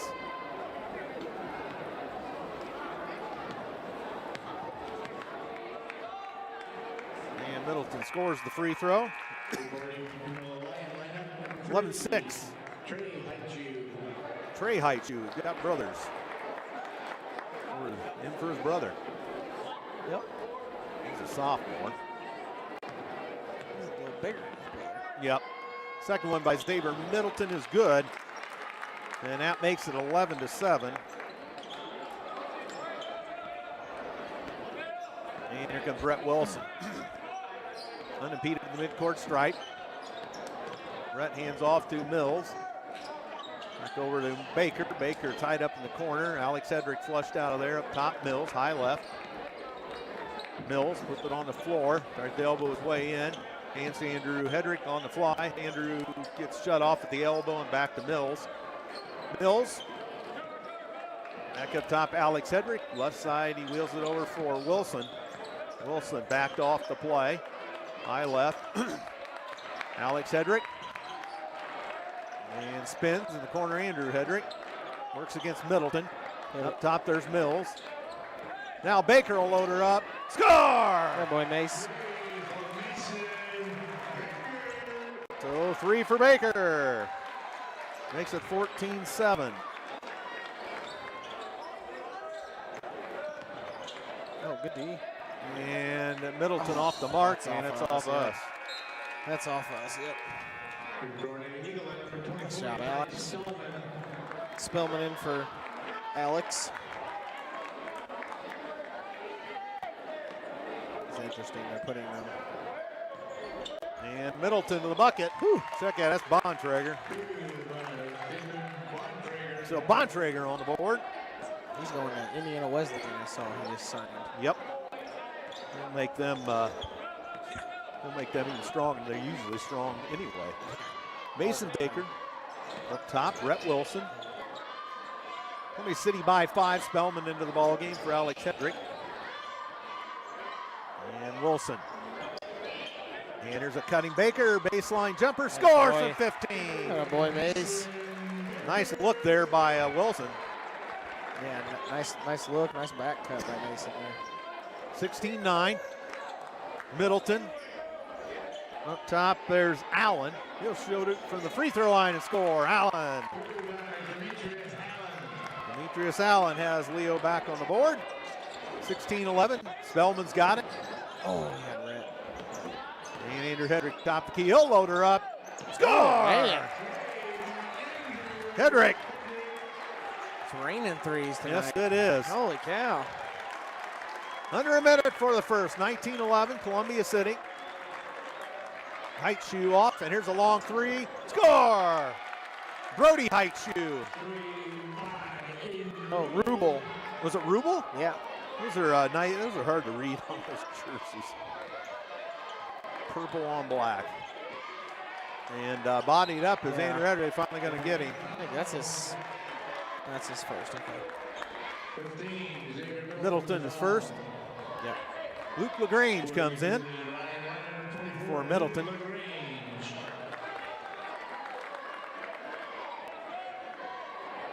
So ball out of bounds here at half court. 31 seconds to go in the first. Andrew Hedrick picks it up in the backcourt. Area where Columbia City struggled last night. Yeah. The ends of the quarters. You know, that's one thing that I know Coach House wants to be better at. And we just, even all year, we just haven't been very good at closing up quarters with the ball. 10 seconds. And we typically have the ball a lot. Baker up top to Andrew Hedrick. Checks the clock. 6 seconds. He's going to have to take it now. Nope, they shove it off. Mills a three. Short, the buzzer. That's a good look. Yep. It's a really good look. So your score, 19-14. That's almost what we had in the first half last night. Yeah, that's a good quarter of basketball. Instant stats with Sean Bledsoe. Baker with 8. Andrew Hedrick 3. Rhett Wilson 3. Alex Hedrick 5. And 1 turnover for Columbia City. And 1 for them. No bench points.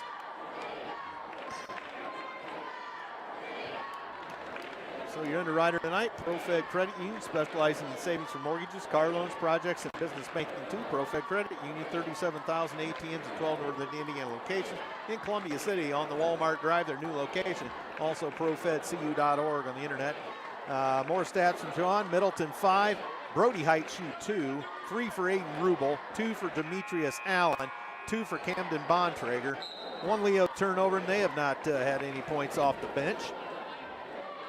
So kind of even Steven, other than we've hit a couple more threes than them. Yeah, one turnover apiece is what I've got. And yeah, I mean, it's been a pretty clean game. 1 foul each, too. It's not like it's been It's a lot different than it was last night so far.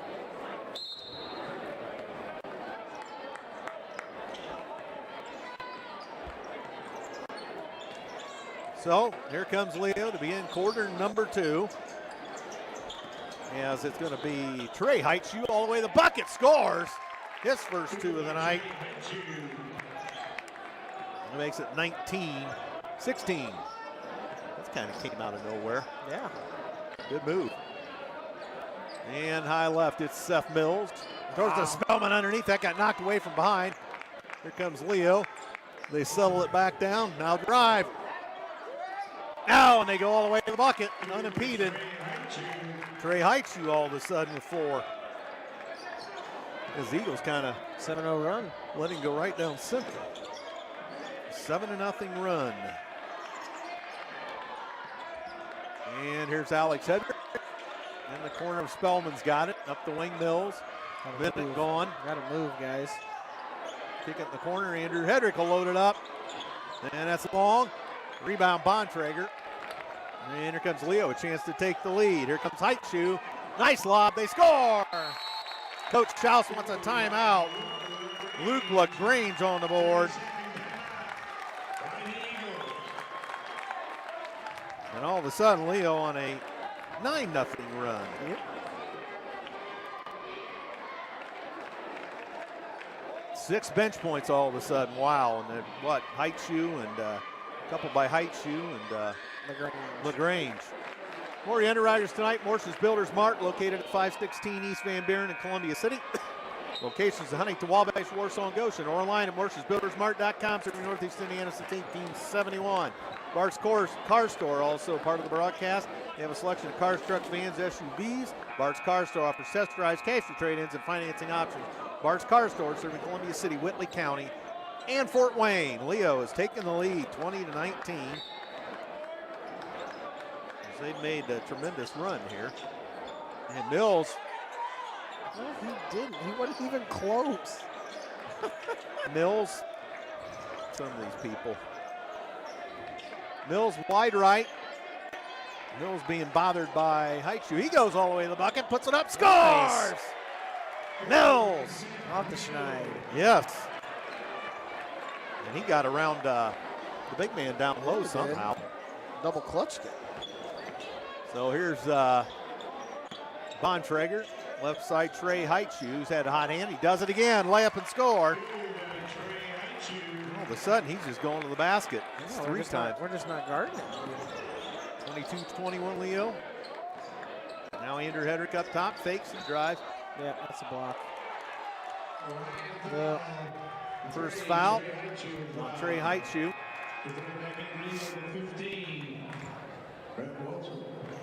Wilson comes in for Spellman. A top quiet run there for Spellman. Touched the ball once and didn't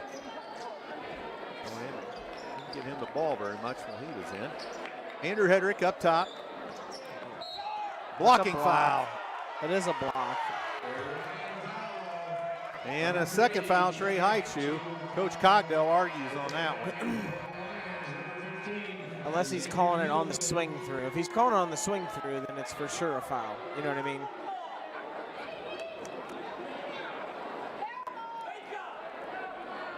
Lots of advice from the peanut gallery. I told you there's going to be a lot from the peanut gallery. So 5:48 going to second. Leo by a point, 22-21. And Andrew Hedrick out on the left side. And oh, geez, yeah, that's a foul. And there, that's his second. Middleton, his second, team's fourth. I mean, that's an easy call right there. So Andrew Hedrick will shoot 2 for Columbia City. And he rims it out. Oh, come on, Andrew. Well, we've had some problems with free throws. We got off a rocky start last night, but somebody hit like 20 in a row. Spellman for Mills. Yeah, we finished the game well last night. What were we, 20 of 24, 31 or something like that? Yeah, that one good by Andrew Hedrick. It ties the game at 22. with 2.5 gone. Second quarter.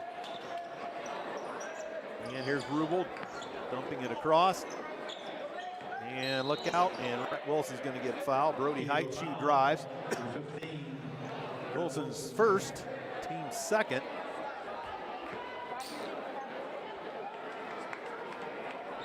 Chalice up, prowling the sidelines there. A little traffic. Rubel, down low they go, and turnaround for the blocks. Didn't get the roll, but they get the weak side rebound. Put it up, no, but whistle and a foul on Alex Hedrick. Yep, that's his second. Second. Yep. Number 20, Alex Hedrick, foul. Probably got the Mills, yep. 2 shots. Jackson McGee. We get somebody else with 2 fouls. Brady Yeah. Hartman's going to have to get in the game. And Jackson McGee scores the free throw. For the Eagles, number 4. What's his number? 13. 13, okay. Sophomore. Well, basically anybody that's not a senior is a sophomore in varsity. So. You know, I mean juniors. The Leo reclaims the lead with 5:14 to go, and they missed that one. Spellman the rebound, Nice rips it job. out of there, gets it to Mills. He's going to let the traffic settle. I don't think we're getting too much of a hurry here, but Mills high right, shoves it off to Baker. Baker puts it on the floor, floater across the paint, wide left. Going against the grain, Leo the rebound. As that was Heitsche. Captain Climbing checking in tonight. Broadcast. And Leo tries the baseline, and nice job by Mills. Turnaround fadeaway, but a nice move by McGee. So McGee off the bench is starting to heat it up. And they go up 25-22. 4.5 to go in the first half. Andrew Hedrick up top now, Baker. Baker puts it on the floor. Oh, man. Tripped up on the play. No further play, a Leo foul. LaGrange is first, team's fifth. On the floor, yeah. He tripped him way before he Yep. turned up. So Columbia City ball underneath their own bucket. They get it into Spellman. Fade away from 15. Boom. Bingo. There's Elias getting her There done. we go. Just nice and rhythm shot for him. He's always sneaky. Yeah, it just, He just looked so effortless. it does. It Down looks like low. he's like being lazy, and he's not. It's No. Deceptive. Bontrager puts in a layup. So Bontrager for Leo. Just, can't let him get that deep. Makes it 27-24, under 4 for the first half. Rhett Wilson, dangerous pass. Ah, he was throwing that to Spellman. Yep, that's the third Columbia City turnover. and Travel. they miss it. Well, Andrew Hedrick clears the rebound. Go, go. Lead pass Spellman. Spellman's gone all the way. What was that? He lost it out of his hand, I guess. I think he did, yeah. And there they come back, knocked away by Nice Andrew job, Hedrick. Andrew. 3-on-2, Columbia City. Andrew all the way in. Scores! Get back. Blocking foul, and the basket will count. If you got the 34, that's Bontrager again. Rhett just got out of the way. I don't know, that's a bad call right there. Second on Wilson. We're starting to get so Bontrager will shoot a free throw.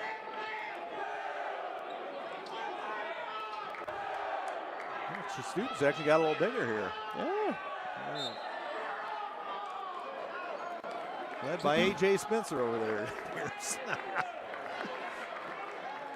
Yeah, I mean, it was hard to see, but it looked like Rhett just got out of the way, and they just blew the whistle for a foul. I don't. 29-26.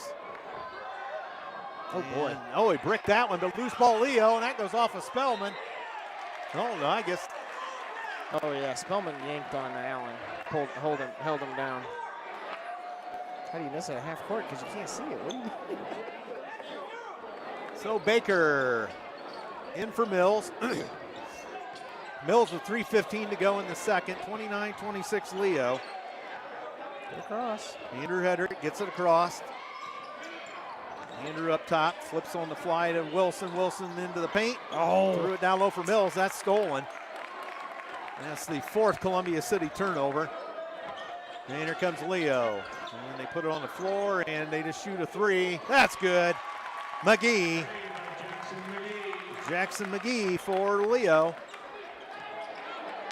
And that makes it 32-26. And Columbia City back with it. Andrew Hedrick around the key right, throws the corner. Wilson, a three. Oh, in and out, no good. Boy, our rims are not kind. Here come the Lions. That's off the mark from three by LaGrange. Loose ball, Columbia City. Wilson in and out of traffic, gives it back to Andrew Hedrick, and he'll drift to the midcourt stripe. Shoves it off. Here's Wilson again. Over to Baker. Baker back up top, Wilson. Wilson backed off the play with 2:10 to go in the half. Leo by 6. Now they tried that play with Baker there. They shut it off this time. Baker, oh, in and out, no good from 10. Man. Boy, that's 2 consecutive shots that have just rattled. Yep, lid's back on. Yep. And look out, now Nice low. job by Mace there. And they still get it and score. Best he Bontrager. could, yep. And makes it 34-26. Mills gets it into Andrew Hedrick. Columbia City facing their largest deficit of the game at 8. Mills gets it across. Up top, he hooks a pass for Andrew Hedrick. 1:25 to go in half. Baker loads it up. Nope. Short. Bounding rebound out of there to Allen. Here they come. And they shove off the corner. Look out, here's a three. LaGrange off the mark. Loose ball comes back to LaGrange on a ricochet. What? They call a block on Andrew Hedrick. Wow. I think Wow. the other referee, he might have called it the other way, but you never know. Wow. So Hedrick guilty of his first, team's 5th. Caught him right in the chest. I mean, I don't. LaGrange will shoot 2 for the Lions. And he misses it. Cameron Scott for Rhett Wilson.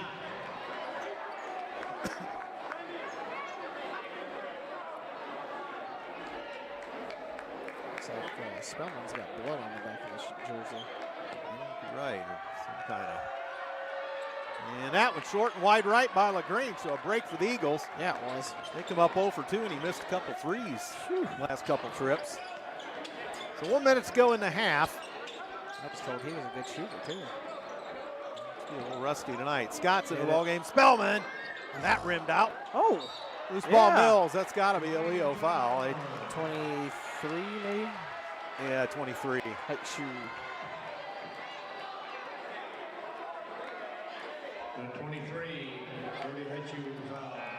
His first on Haichu. That's more of a loose ball foul. I mean, yeah. You don't like it, but. Yeah. Caden Miller, number 2, that's the first appearance we've seen of him. 52 seconds to go in the half. Columbia City ball in the corner. Cameron Scott's got it out of the right corner. Up top, here's Hedrick, Andrew Hedrick. Andrew puts it on the floor. Fade away. Scores on the baseline. Back off the schneid here. Yep. 34-28. 35 seconds for the half. Columbia City could use a stop. Be really good for a turnover and a 3 or something. So up top. Only scored 9 points this quarter. I think they scored 18. Brody Haichu with it. Puts it on the floor, drives right down central. good Backdoor feed hands. stripped by Scott. Good hands. But out of bounds. Nice job by Scott.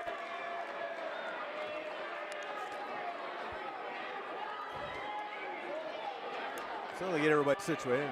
They had Spellman tuck his shirt in. Leo's ball. And they bobble it. That was a break. They might have had an easy 2. So back up top of 15 seconds. Caden Miller with it for the Lions. Caden Miller drives. He's ridden by Mills. Comes back out top. He had a layup.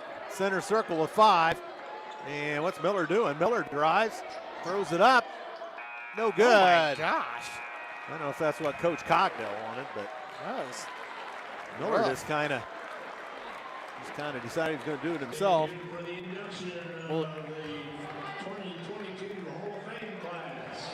So Hall of Fame induction. It's 34-28 at the intermission. Hall of Fame induction, our second class. Was it 1916 after 1? 1914. They scored 20 in that quarter. 20 to 9, they beat us. I think we've got all 5. I heard one of them wasn't going to make it. Hopefully they've got a camera on this somewhere. Ladies and gentlemen, I'd like to have your attention to center court. So the inductions. I would like to present to you the 2022 Columbia City High School Athletic Hall of Fame inductees. Our first inductee is Karma Geyer-Poole. Karma Geyer-Poole, class of '89. Karma's a 1990 CCHS graduate where she competed in She cross came country up from and Florida, I track and understand. field. In cross country, she qualified for state on 4 different occasions. In 4-time state 1988, finalist. she was the first state It's impressive. All-State, and followed that up with being named Indiana Cross Country All-Star in 1989. In 1986, she helped lead the cross country team to a sectional and regional title. In track and field, she was a 2-time state qualifier. During her senior year, she finished as state runner-up in the 800-meter run and helped lead her team to the sectional title.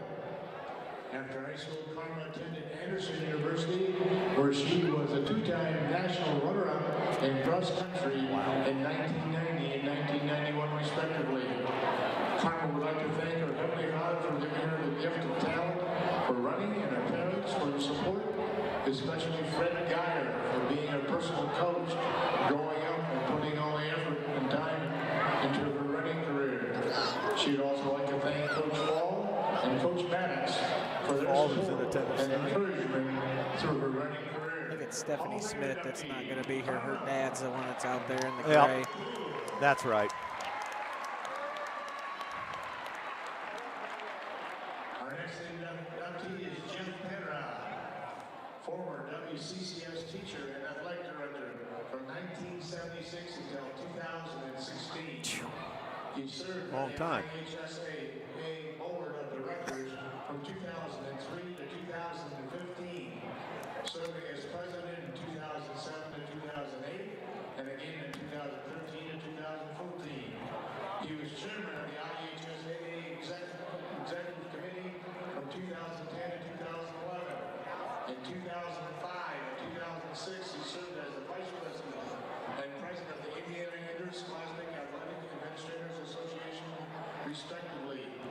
Jeff was nominated as the Indiana Interscholastic Athletic Administrator of the Year for District 2 in 2003 and 2004, and was named as Athletic Director of the Year for the state of Indiana in 2004.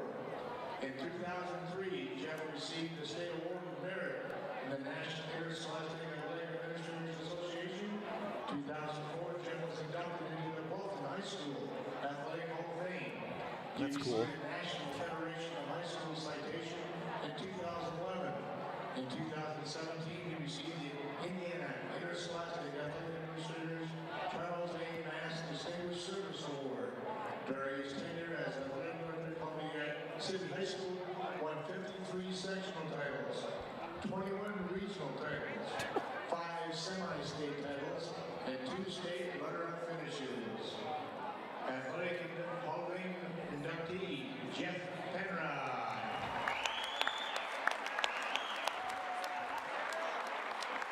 Our next inductee is Stephanie Smith-Reed. Her dad's here tonight representing Stephanie. In 2006, CCHS graduate where she competed in soccer, basketball, and softball. She is a recipient of 9 varsity letters between the 3 respective sports. In soccer, Stephanie was a 3-time MVP, 4-time first-team All-Conference, and 2-time All-District. During her sophomore year, Stephanie was selected as second-team All-State. She followed it up with the first-team accolades during her junior and senior year.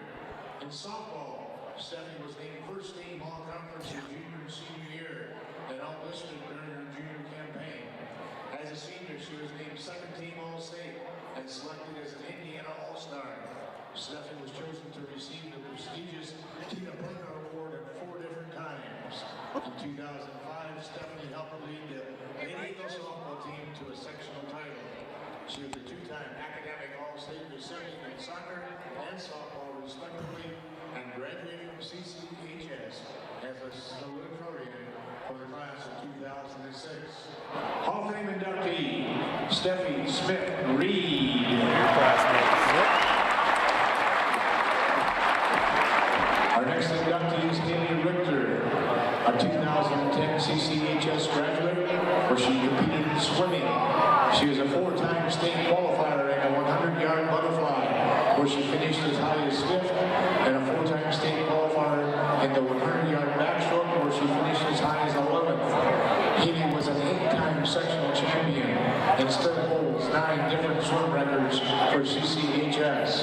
After high school, Haley attended Ball State University, where she was a 4-year letter winner for the Cardinals. In 2013, she was the NE8 Conference champion in the 400 medley relay. While attending Ball State University, Haley broke 4 university records, and as a sophomore, she qualified for the Olympic trials in the 100-meter butterfly. Hall of Fame inductee, Haley Richter.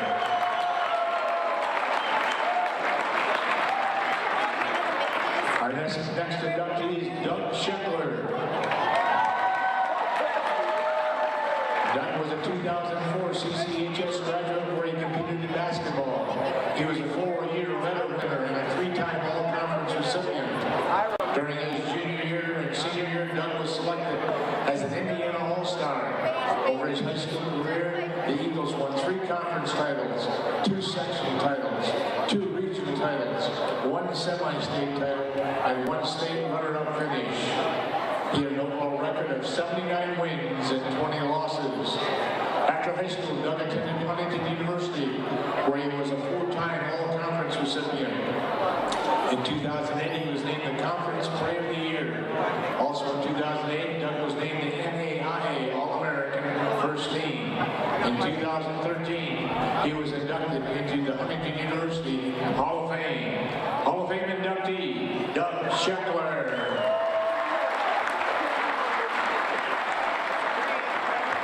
One last big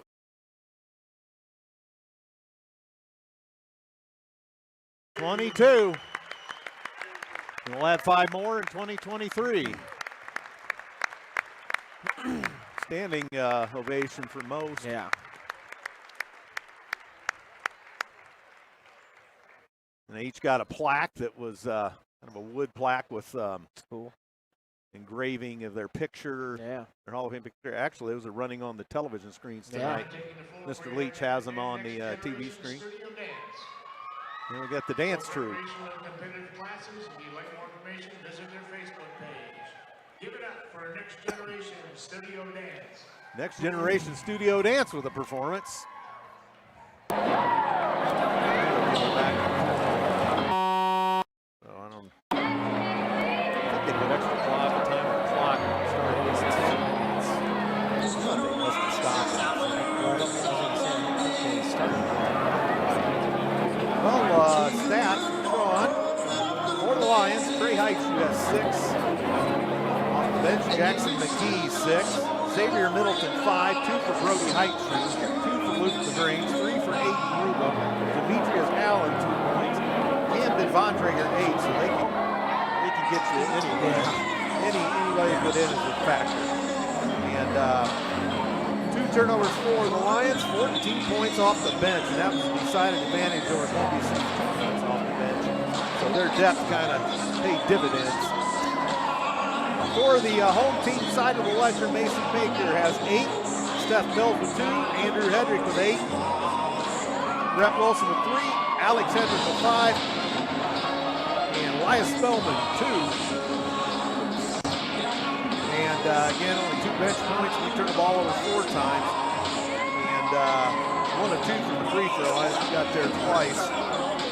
And so that's the tail of the tape. Quite a game. Yeah, we gotta get something going on the offensive end. It's getting a little stagnant there in the second quarter.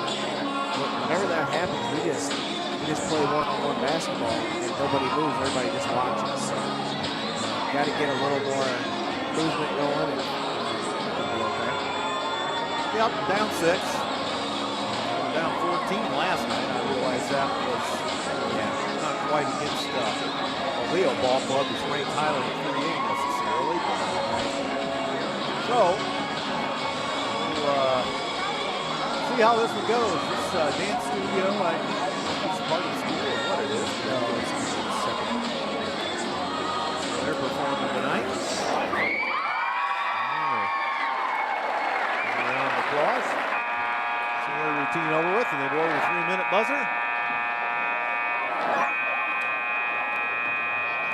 basketball with the 40 shortly. Now the Manchester Squires move in 2 deep here. And on the Northridge Saturday.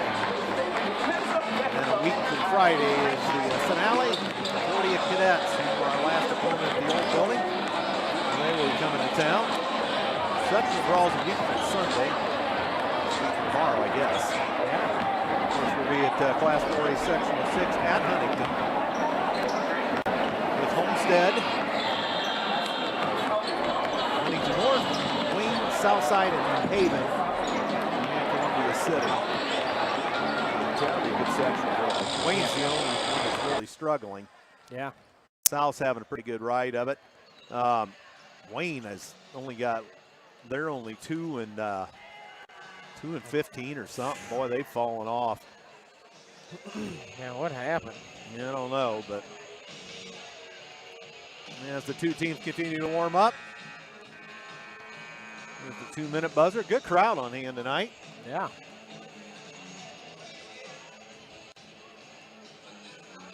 And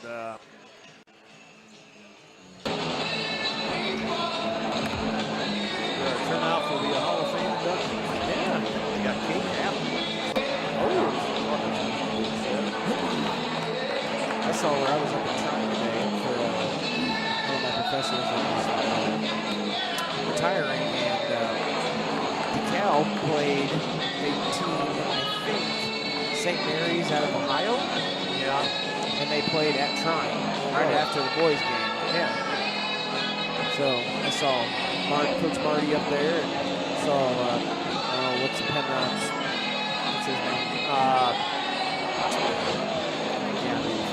Brandon's son. I know, I can't think of it either. Connor. Yep. Then he had it over there too. Yeah, it's double. So I think that'd be a cool opportunity to play at that nice MTI center. It's very nice. They've got like the club seats, the football seats. Yeah. So we're getting ready here. Yeah, I mean, not a ton of turnovers. I know he had 4. I only had us for 3. And I had them for 1. So, actually, I had them for 2. I'm sorry. They had 1 in the second quarter, though. So, about ready for game action here.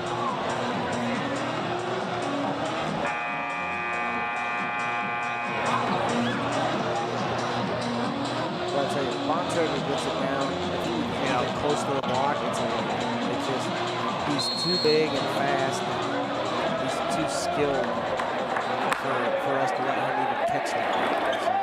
All right. So here we go, second half action. Leo by 6, Columbia City with possession to begin it. Alex Hedrick, the back original starters. Andrew Hedrick to Mills. Back to Andrew Hedrick, he fakes. Drive, ran out of real estate. Leo foul. He got him. Demetrius Allen's first. Team's first. 20 seconds gone, fourth quarter. Into the corner to Wilson. Up top there's Alex Hedrick. Down low to Baker. In tight quarters. And they steal it. 5th Columbia City turnover. And Columbia City almost steals it back, but Heights spray with it. Now on the drive, Middleton. Goes it across. They dump it down low to the big man Bontrager. Back up top, a long 3, Rubel. That's short. Rebound Baker. And he lets the traffic settle. Oh, and there's a pass stolen. Breakaway layup, and they score. Brody Heights-you. As Leo on the board. They lead it by 8, 36-28. 2 possessions, 2 turnovers. Wilson, top Alex Hedrick, fakes the 3 across Brett Wilson. Further down the wing, Andrew Hedrick on the right side. Andrew bumped off the play by Middleton, gives it to Mills. He bumped off the play by his man. And now Wilson across into the corner. Low catch for Alex Hedrick, but nice job to save it.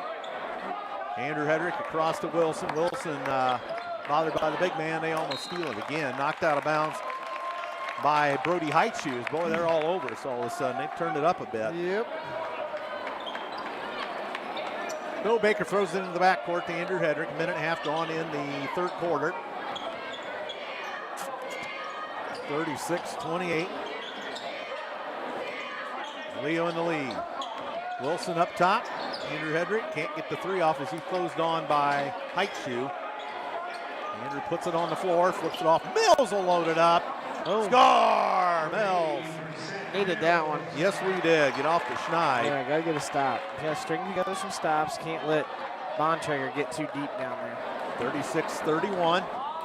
Leo in the lead, 2 minutes gone, third quarter. And back up top. And wide right, Middleton. Dumps it down low, Bontrager.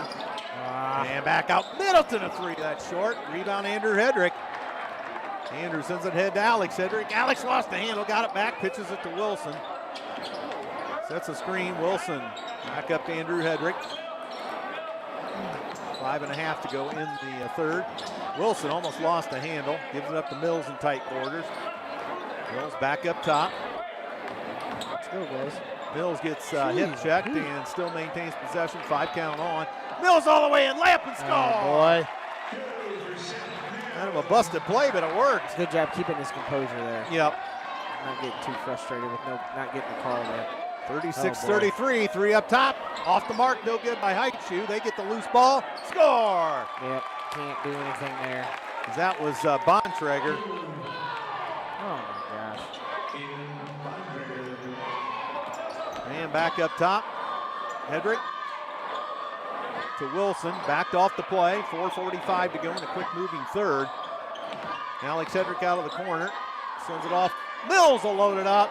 Oh, off the mark. A little wide that time. Get back. Leo by 5. They throw it ahead.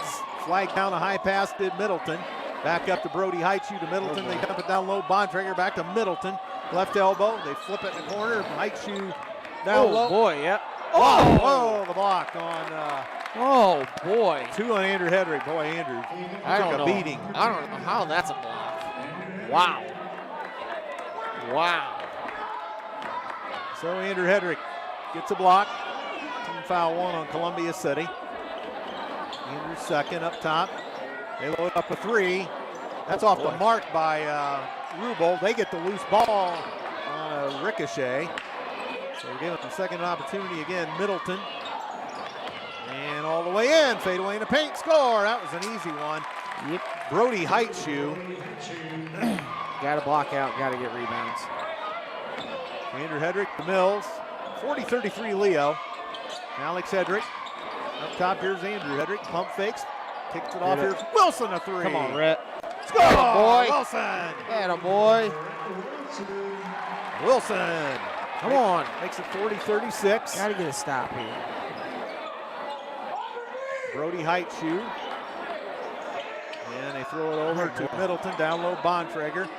Middleton whips it over. Backdoor feed. No, boy, they moved the ball well. Middleton in there. Up top. They dump it down low, Bontrager. We double him. And Brody Heitschuh shuffles across the paint. Throws it out at Middleton 3. That's in and out and no good. I've not seen one like that before. Gosh, dang it, guys. And we almost threw it away, but saved by Middleton. Spellman in for Alex Hedrick.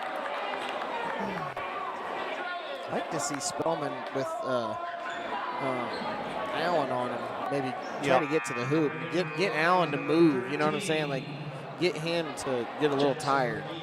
Because they do switch, too, so Bontrager could be on it, too. You get Bontrager in there, get him moving, get him, get him a little tired.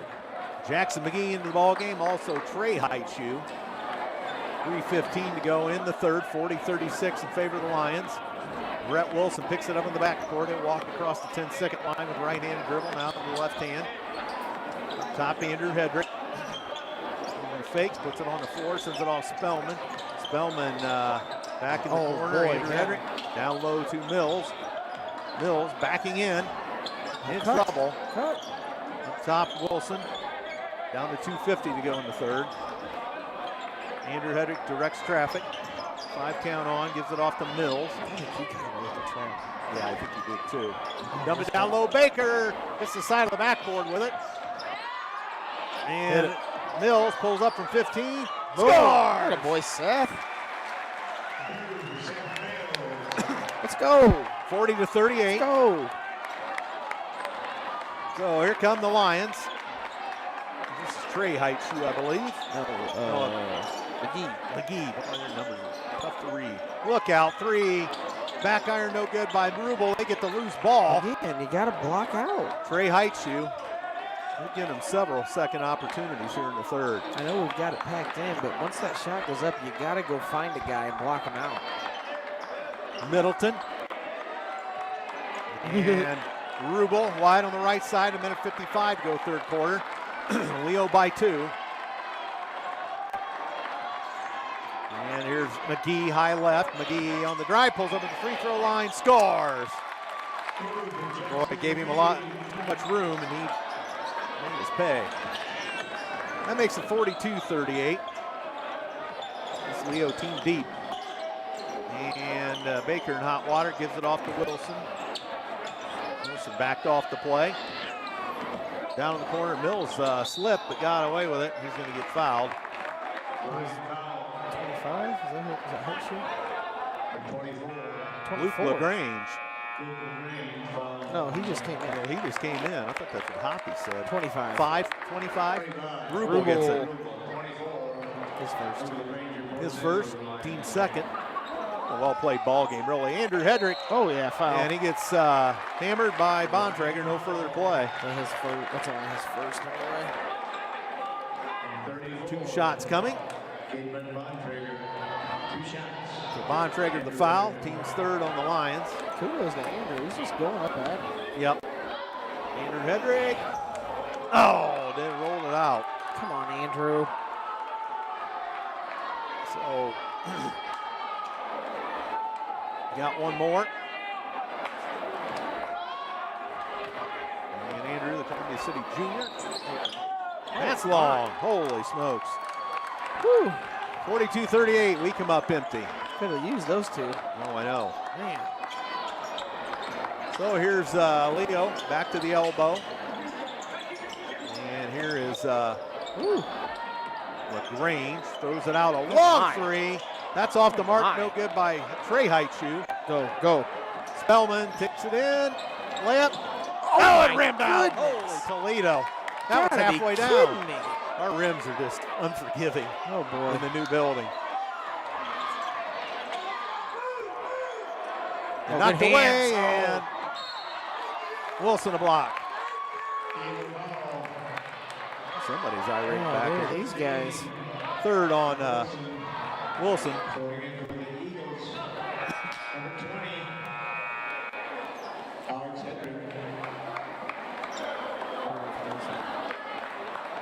Rhett's got 3. I'm surprised they didn't change that.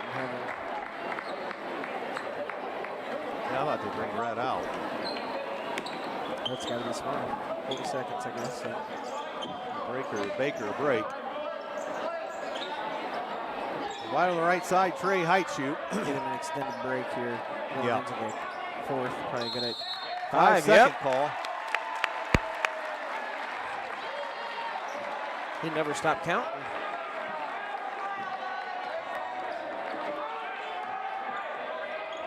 So they get it into Andrew Hedrick. 22 seconds to go, third quarter. Columbia City could use a bucket here. Alex Hedrick, center circle, 15 seconds. And here's Andrew. Andrew throws it deep in the corner. Rhett Wilson loads it up. Off the mark. Oh, and it almost bounced in. Buzzer. Boy, that'd have been a nice one to have. Oh, I know. Holy cow. 42-38. After 3 quarters, this has been a good one. Yeah, it has. Baker reports back in. More underwriters tonight. Flowtech Plumbing and Heating, serving locally for 30 years. More information is available at flowtechpnh.com. WJHS and the sports broadcast is brought to you by Culligan Water for home or businesses. Culligan Water offers sales and rentals of water softeners, water coolers, water testing, and bottled water delivery. Culligan Water, online at CulliganColumbiaCity.com. Stats from Sean. Baker with 8. Mills with 9. Andrew Hedrick 8. Rhett Wilson 6. Alex Hedrick 5. 2 from Spellman. We're 1 of 4 at the free throw line. you. Only 2 bench points. Those belong to Spellman. 6 Columbia City turnovers.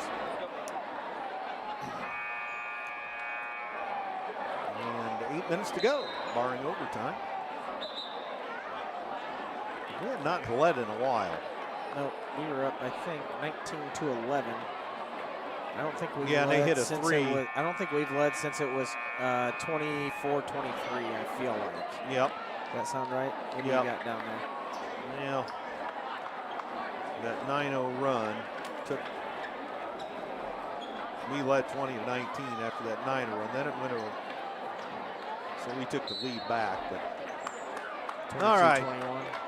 McGee with 8. Trey Heichu 6. 5 for Middleton. 6 for Brody Heichu. 2 They're for getting LaGrange. the ball to Bontrager for sure. And Rubel with 3. 2 for Allen. 10 for Bontrager. Thank you, Sean. Oh boy, they got him. And they lose the handle as LaGrange throws it down low to Bontrager. Cutter down the paint. No good. It's not. I mean, It's just incidental contact. yeah, really. he just hit it. Hit Spellman it. Come up on, top. Spellman. Oh, boy. Short arm that badly. Wow. Oh, he's usually money. Look out. And short armed it, but got it back and scored. Bontrager. Gosh, really needed that 3 there. Yep. Gosh, Well, that Bontrager. That just looked good too. I mean, Yeah, just a little short. 44-38. Leo by 6. Almost a minute gone here in the 4th. Alex Hedrick high left. Off for Spellman. Dumps it down low to Andrew Hedrick. move, Elias. Andrew up, under, score! Boy, Andrew. Come on, What a guys. move. Come on. So 44-40. A minute 20 gone in the 4th. And up top, here's Bontrager flipping it off to, a 3 from LaGrange, Short. way short. Gosh, dang it, guys. They get the loose ball, but miss a bunny, and that ends up in the hands of Foul. Baker that goes to Mills. Foul on Bontrager. Yeah. 2 on Bontrager. Yeah, again, we've got to block out. They've got, I want to say 5 or 6 offensive rebounds, and I get it. We're packing it in, and we're not, their guys are all outside, but once that shot goes up, you got to go find somebody instead of just watching it. Yep. And here's Andrew Hedrick. Flips off to Mason Baker. And Baker. Floater. Score! Okay. From 10 feet. I mean, you just live with that, right? Yeah. I don't know that was a great shot, but It went in. it was an in-rhythm shot for sure. 44-42 Leo. 5:52 to go in the ball game. As here is McKee. In the paint now, Middleton. Help it. Hands off, floater, no. Yep. Whistle on a Columbia City foul. As Trey Heichu, Mason, maybe? Alex, Oh, Alex. his 3rd. So Trey Heichu will shoot 2 for the Lions.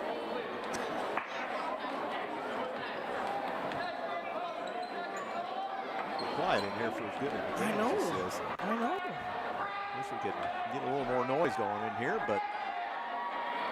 And the free throw good by Trey Heichu. He's got another. He makes the score 45-42.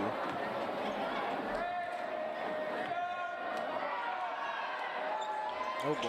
And that was back iron, and he gets his own rebound, puts it up. No, hit the bottom of the backboard. That's off Gosh, of Columbia dang City. it, guys. We had 2 guys kind of fighting over it there, but Nobody blocked out the shooter. Shooter got the rebound. I mean, these are fundamental things that we're not doing a good job on here. and they get it into Bontrager on the baseline, moves in against Baker, around Oh, Baker. yeah. One rimmed out. Holy smokes! Oh, my goodness, how does that? How does that not go in? I think he was surprised that he was so open. Yeah. I mean, he should have just dunked it. He was up there. So Columbia City gets a break. They trail it by 3. Mason Baker, top of the key. Andrew Hedrick puts it on the floor. Yeah. Foul. Basket counts. Andrew Hedrick. That's probably a makeup call from when Yeah. they didn't call the one on when Andrew tried to take it.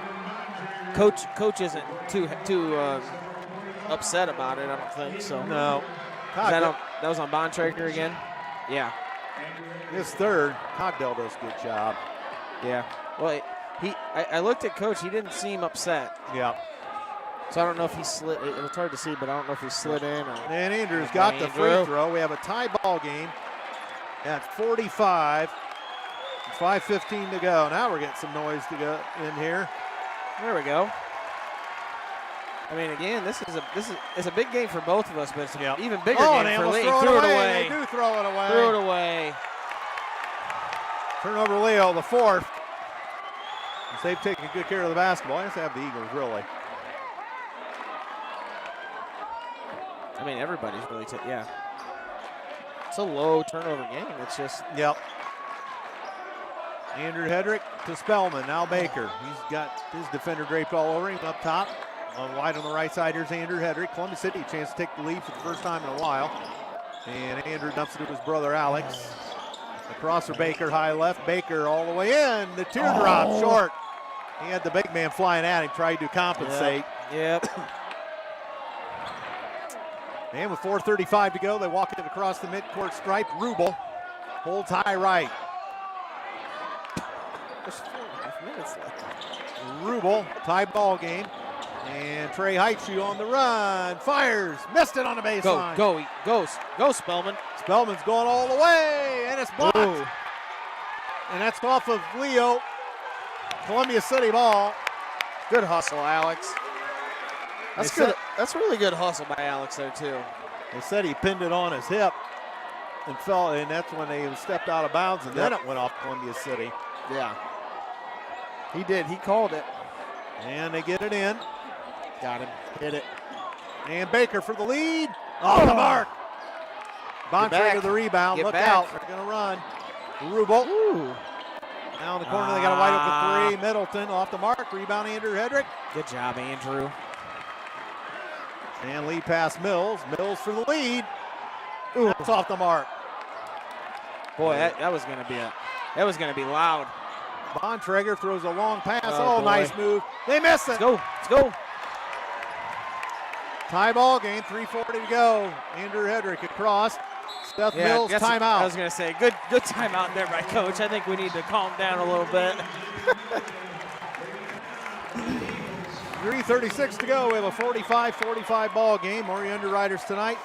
Your timeout underwriter, Myers Hockmeyer McNagny LLP, located across from the post office in Columbia City. Telephone 248-2224 and on the web at whitleylaw.com. Also known for bowling celebrations and parties and their famous fried fish. Thank you to Maine Bowl in Columbia City. And now only at Maine Bowl when Eagles win at home. There's free bowling for students after the game with ID. Maine Bowl in Columbia City, 2 blocks south of Van Buren on Main Street. Also TNT Floral Shop, brought to you by the Special Occasions. Weddings, anniversaries, birthdays, love and gifts, delivery and pickup available. More ideas can be seen on TNT Floral Shops and Facebook and Instagram page. Tonight's game is brought to you by the family Sweetheimer Trash Removal and Roll-Off Services. Services include residential pickup, commercial roll-off containers, cleanup and bulk items picked up too since 1986. Sweetheimer Trash Removal and Roll-Off Services. Thank you to the underwriters, Andrew Thompson, Matt Curry, Sean Bledsoe here. Jonathan Peters at the station, and a lot of students involved in the online thing, viewing. I told Daniel, I like that that Allen is playing basketball still with a full ride to go play football at Rutgers. I think that gets lost. A lot of guys end up sitting out, you know, because of whatever, and it's nice to see. Baker, high right, gives to Andrew Hedrick. 3.5. Columbia City looking for their first lead since the first quarter. Andrew Hedrick deep in the corner, shoves it up to Mills. Mills on the hot seat, throws it off to Andrew Hedrick. Andrew drives, pulls up in the paint. Yep. Bingo. Yep. Can't let him get that deep for that pull up. It's a money. And they take the lead and they put it up, no good, but they get the rebound. Bontrager. And layup, they miss another one. Again. Columbia City foul. I think that was Andrew. Yep. They're going to call that on Alex. That was on Andrew. So Demetrius Allen will shoot 2. I think he's the better free throw shooter of him and Bontrager, if I remember correct. So now we got some noise in here. Allen fires. Got it. 47-46. Straight up 3 minutes to go. Block out. So another one and he short-armed it. Rebound, Andrew Nice Hedrick. job, Andrew. So here comes Columbia City. 2:55 to go. Andrew Hedrick, wide right now, Mills. And a Let's Go Eagles chant. That's good. Alex throws it over to Baker. Loose ball foul. Oh, Bontrager got his fourth. Fourth on Bontrager. I don't know what he did. I don't know if it was like a. I was watching the ball. I know I didn't see it. 16 foul on Leo. Ball bounce to the Eagles. He's leaving him in. Yeah, we got to go with him now, I think. Andrew Hedrick up top. Nice defense by Trey Heitschuh. That was 3 seconds, right? And Mason Baker, deep left corner. Baker out of harm's way. Now goes to the bucket. Backdoor feed. Here's Hedrick. Gotta get out of there. To Andrew Hedrick. Puts it up. Nice job, Andrew. And look out. Layup. They miss it. Oh, and they get the loose ball on a ricochet. 49-46. Here's a tie for Leo. That's short. Get the Rebounds ball. Mills. Alex Hedrick has it. The score is incorrect. Oh, he just got a technical. Who did? 15. He must have said something. Those count as personal fouls, correct, in high school? Yes. Middleton. Somebody grabbed Andrew, so that's going to Oh, is that why? be. Well, over there, they fouled Andrew. Oh, right. I didn't think it was a foul. I thought it was just a technical. Well, I don't know. I don't know. I don't know what they're discussing here, but Well, number one, we're not up by 3, right? it should be. I don't think so. Should we? I thought they just took the lead by 1 with their free throw. I thought it was. No. Oh no, we scored 2. You're right. Cogdell wants a timeout. Can he call a timeout before the technical shot? I don't know that rule.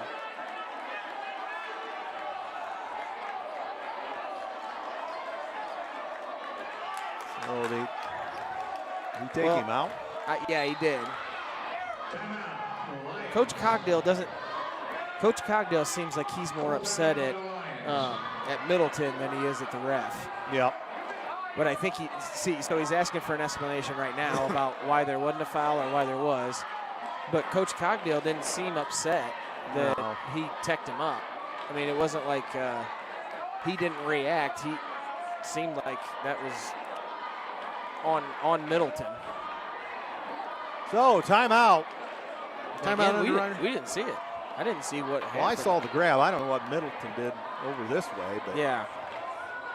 So if it was a foul and a technical, we've got 2 shots, right? And then so so basically Andrew could have 4 shots. Yeah, he should have if a he makes one-on-one. if he makes the 1-on-1, then he could have 4. Assistant wants an explanation now. So I feel like, have we had this officiating crew that much this year? I feel like we've only had him maybe once. We've had parts of this crew. Okay, I remember him right here. I think he does a good job. I don't remember either of these 2 guys, though. So Andrew Hedrick will shoot technical free throws. Got it. So Andrew Hedrick puts us up 50-46. Oh, that one rips out. So there must not have been a common foul. Evidently not. They must have called that, whatever they called over here before that, so it's just our ball out of bounds. Taking Bontrager out for defense here. Yep. Gosh, come on, Andrew. Needed that one. 50-46. They get it into Alex Hedrick. And here comes Andrew Hedrick. They're going to foul him. Yep. Allen, that's only his second. His second, team's 8th. So Andrew Hedrick back to the free throw line. Wilson's going to check in for. I mean, aside from all of this has been a really good game. Yep. Each team's kind of had their runs, and then this 4th quarter has just been. So 2:03 to go, long way from over. Long way. So Andrew Hedrick will shoot 1 and 1. And that one rimmed out. Holy crow. And they look Nice. out there on the run all the way to the bucket. No good. Loose ball, Columbia City. Good. Alex Hedrick, now they give it to Baker. Baker in trouble. Call timeout. Call timeout. And they get it across to Alex Hedrick. Timeout, Coach Schaus. Make your free throws, Andrew just said. Yeah, he's. Come on, Andrew. He said he watches this back and listens. So He watches what? He'll listen back to the game. Oh, he listens to this? Yeah, and he hears me giving him a hard time. So I'm just making sure I'm actually really giving him a hard time about his free throws tonight. So it's been a good one. Columbia City, with a win, could derail Leo's co-championship and give it to Norwell. Well, and again, down there, I can understand the frustration, but there wasn't much contact down there. We just jumped up, and there wasn't a ton of contact. So I think that was that Height Shoe. Yeah. I think Height Shoe is looking for a lot of contact, didn't get it, and then when you're going in there ready for all that contact, you're gonna alter. It's gonna come off hard. It just is because you're ready to absorb that and change your shot. They get it into Andrew Hedrick. Gets it across to Rhett Wilson. Backdoor feed, Baker! Score! Attaboy, Mace. And a one. foul! And one! As, Yeah! And the Demetrius Allen got him. It's his third, yep. Nice job. Good look by Rhett there. Yep. Really good look by Rhett. That broke the pressure. Well, and again, I mean, everybody's getting excited, but it's not even close to over here. So Baker with one free throw. Chance to put Columbia City up 7, which would, in theory, be a 3-possession game. Boy, Baker Mace. got it. Now you got to play defense, and you got to limit them to one shot. You got to block out. So here we go. As it's going to be Rubel. Oh There's my a three. gosh, guys. Open three. Score! Timeout, Leo. How do you lose him? So Goodness. McGee scores a 3, so it's 53-49. 1:26 to go. Guys. So more of your underwriters tonight. Known for bowling celebrations, parties, and their famous fried fish. Thank you to Maine Bowl in Columbia City, now only at Maine Bowl. And Eagles win at home. There's free bowling for students after the game with ID. Maine Bowl in Columbia City, 2 blocks south of Van Buren on Main Street in Columbia City. T&T Floral Shop for weddings, anniversaries, birthdays, love, and gifts. Delivery and pickup available. More ideas can be seen on T&T Floral Shops and Facebook, Instagram page. Also, Sweetheimer Trash Removal and Roll-Off Services. Services include pickup, residential roll-off containers, cleanup, and bulk items picked up too. Since 1986, the family of Sweetheimer is bringing you trash removal and roll-off services. So Columbia City basketball, Mason can run the baseline here. He gets it into Alex. Back to Mason Baker. Kicks it across the Mills, back in the center, and we better move it. And to get it across to Andrew Hedrick. Backdoor, score! Alex Hedrick on the finish. Good job by Andrew coming to a stop and not continuing to go. 7-point lead, 3. That's back iron, no good. Loose ball batted around, lots of body contact. Leo gets it. And a minute to go, and they score a 3. Timeout. Gosh, dang it, guys. Well, they made the play. I know, it's just there's second chance points, man. I'm telling you. Yep. Who hit that in the corner? Height shoe. This should have been a 3. I thought it was a 3. Should have been. I think that's what Stroopy was checking. Yep. 3. So 55-52. And again, not even close to over. So which height shoe hit that? 3. Trey. 3. Yep. And so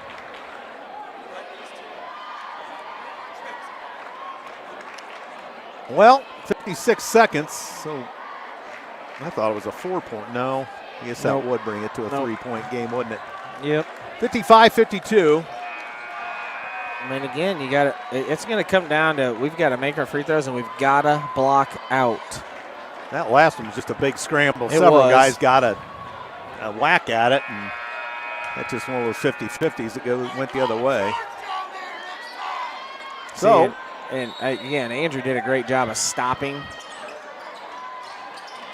they get it into Mills. Mills, travel. Gosh dang it, Seth.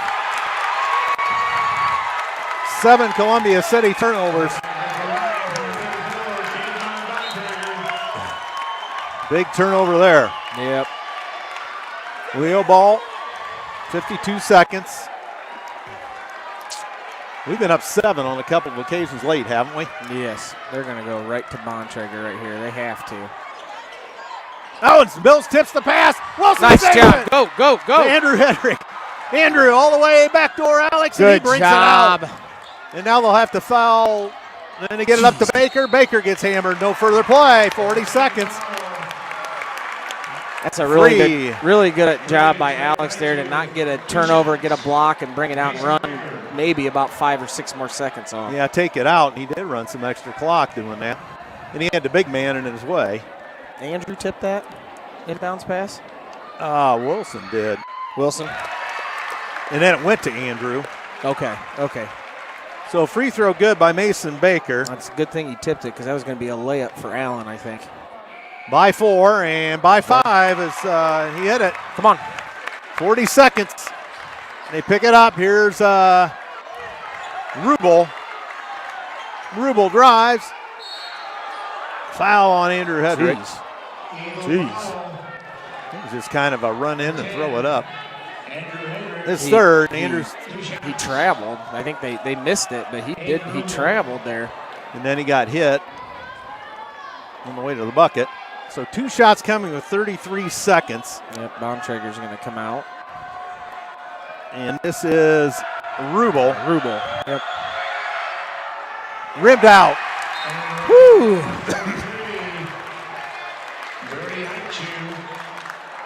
Got to block out, guys. So you got both of the height shoes down there, and they're both scrappy guys. Yep. You got to get a body on them. And they play long. Yep, got to play body. Rubel. Get a body on them. Long. That was well off the mark. Andrew Hedrick had it. Oh, they did. It was their ball. So that gives it back to Columbia City. Holy cow, that was an air ball? Yep. Oh, my. It's been a long time since I've seen something like that in this kind of situation. So that hurts Leo. Columbia City gets it in to Andrew Hedrick. Go, Andrew. Lost the handle and stripped. Got it back. Throws it across. Mason Baker. And foul on Leo. Knock him in here. Number 25, Aiden Rubel with the foul. Rubel second. Oh, Rubel. Mason Baker. So Baker for Columbia City. 2 shots. Double bonus. Was it double last time? No. Oh, Baker misses the free throw. Number 34, Caitlin Bontrager. He struggled as the line quite a bit lately. Yeah. And that one rimmed out. Holy smokes. Holy smokes. Here they come. Look out. It's going up. 3, and that looks good. That rimmed out. Loose ball. 14 seconds. Guys. 3. Score. Timeout, Leo. Trey Haichu. Wow. Free throws, guys. That's rare when Baker misses 2. It's 57-55 with 10 seconds. Unbelievable. Columbia City by 2, 57-55. And let's see. That was a made bucket, so we can run the baseline. You got to get the ball in. You got to get fouled. Can't afford another turnover and give them a shot at it. So, I'll mention all our underwriters where we got a chance. And Main Bowl, TNT Floral Shops, Tweetheimer Trash Removal and Roll-Off Services, Western's Garage, ProFed Credit Union, Morse's Builders Mart, Bart's Car Store, Flowtech Plumbing and Heating, and Culligan Water, and Myers Hockemeyer McNagny LLP has been your timeout underwriter. 10.1 to go. Yeah, you definitely don't expect Mason to miss both of those. No. No, one was halfway down and rimmed out. Yep.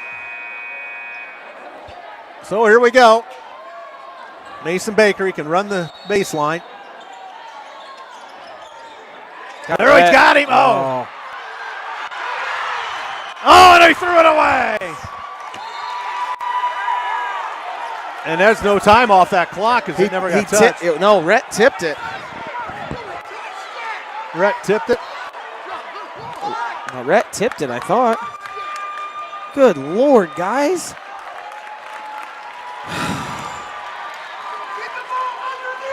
Well, they put 10.1 back on the clock. Evidently, Rhett didn't get a hand on it. All of the officials swallow their whistles here. Apparently. I bet they, well, it's hard to tell. Leo with a chance. And they lob it in. Bontrager's got it. Timeout, Leo with 7.5. Holy smokes. So 57 to 55. 30-second timeout. Leo's out of timeout. I'm just really surprised they haven't just throw it up in the middle there. Bontrager or Allen is going to get it. I'm also surprised that we're not putting Spellman in to guard the out of bounds. Yeah. Let him get big here. But he hasn't been in the game in a while either. But man. So it's and Leo hits a three. That'll be ball game. Yeah. So you got to cover a lot here. Yep. Boy, the rims have been unbelievably unforgiving tonight. But the free throw shooting. So I just heard someone say, why are we out inbounding there? It's because he was inside the three-point line. If he was outside the three-point line, then it goes to the That's what Coach to Schaus the is just asking. there. Here we go, 7.5. They have the basketball. And they get it underneath. Stolen Nice by job. Hill. Nice job. Throws it ahead. Baker. Yes. And dribbles out the clock. .2. Did they call a foul? Apparently. Nice job, guys. So we got a hand on the inbounds pass. Great job. 4 on Haichu. 1.0 they're putting back on. Wow. They've made some mistakes too. Yeah. We've made our share down the stretch. Yeah. Wow. I wouldn't say that yet. We got to make both of these. They could hit full quarter, Oh, yeah. the way this game's gone. Yes, they could. Baker's got that one. There one more, it is. bud. 58-55. One more, bud. Come on. Give Baker another one. Attaboy. Got it. Attaboy. There it is. There it is. And a long one. Got it. Off the mark. Buzzer. And Norwell's your conference champions. Yep. That's a tough one. 59-55.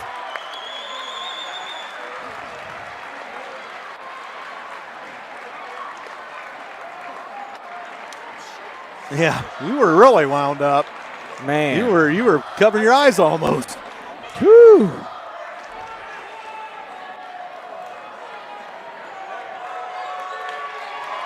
And a happy bunch of Eagles goes off and the cheering section comes out. That's another big win. Yes. Just another one, 59-55. Your final, Columbia City hangs on. That was a wild finish and a wild last few minutes. Wow. Well, we made it difficult on ourselves there. Yeah, we did. Because really, we should have been up by making our free throws. We should have been up by 8-10 points there at the end. Man. So Columbia City wins on Hall of Fame night. And then the maroon and gold fans go home happy. So that puts a damper on Leo's conference run. Yeah, they will be 4-2 in the league. They have DeKalb to play, but that'll give Norwell the outright championship as they went 6-1. Trey Heitchu had 13 on the evening for Leo. Jackson McGee, 11. Xavier Middleton, 5. Brody Heitchu, 6. 2 for Luke LaGrange, 3 for Aiden Rubel. Demetrius Allen with 3. Camden Bontrager with 12. They turned the ball over 5 times. 26 bench points. 6, okay. Thank you, Sean. 6 turnovers for Leo. Lost wallet. Mike Hoppe on the PA. You can call out the guards, you can turn out the lights. This one belongs to the maroon and gold. I forgot to say that. I had him for 6 turnovers. Is that what Yeah. Sean's saying? Yep.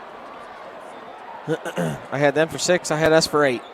Yep. What a great, I mean, just a great game all around, except for our free throw shooting. Plethora of turnovers between both of the teams there late. Yep.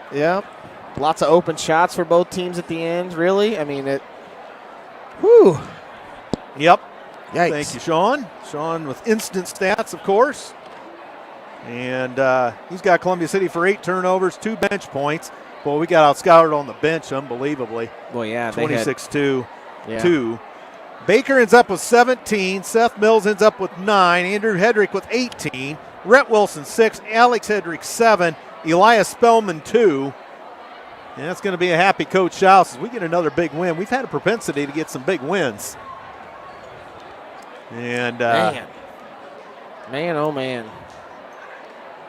As they only have DeKalb left, but they've got 2 losses. Norwell's finished at 6-1, so that will take care of Leo having a share. Man, what's that? 14-5, right? Yes. Holy cow! I don't think many pundits expected much out of us. He's out here quick. Coach Schaus is out here quick. Yeah, here. Get the video on there. So, well, Coach, congratulations on a huge win here. And we've had a knack for winning some big games this year.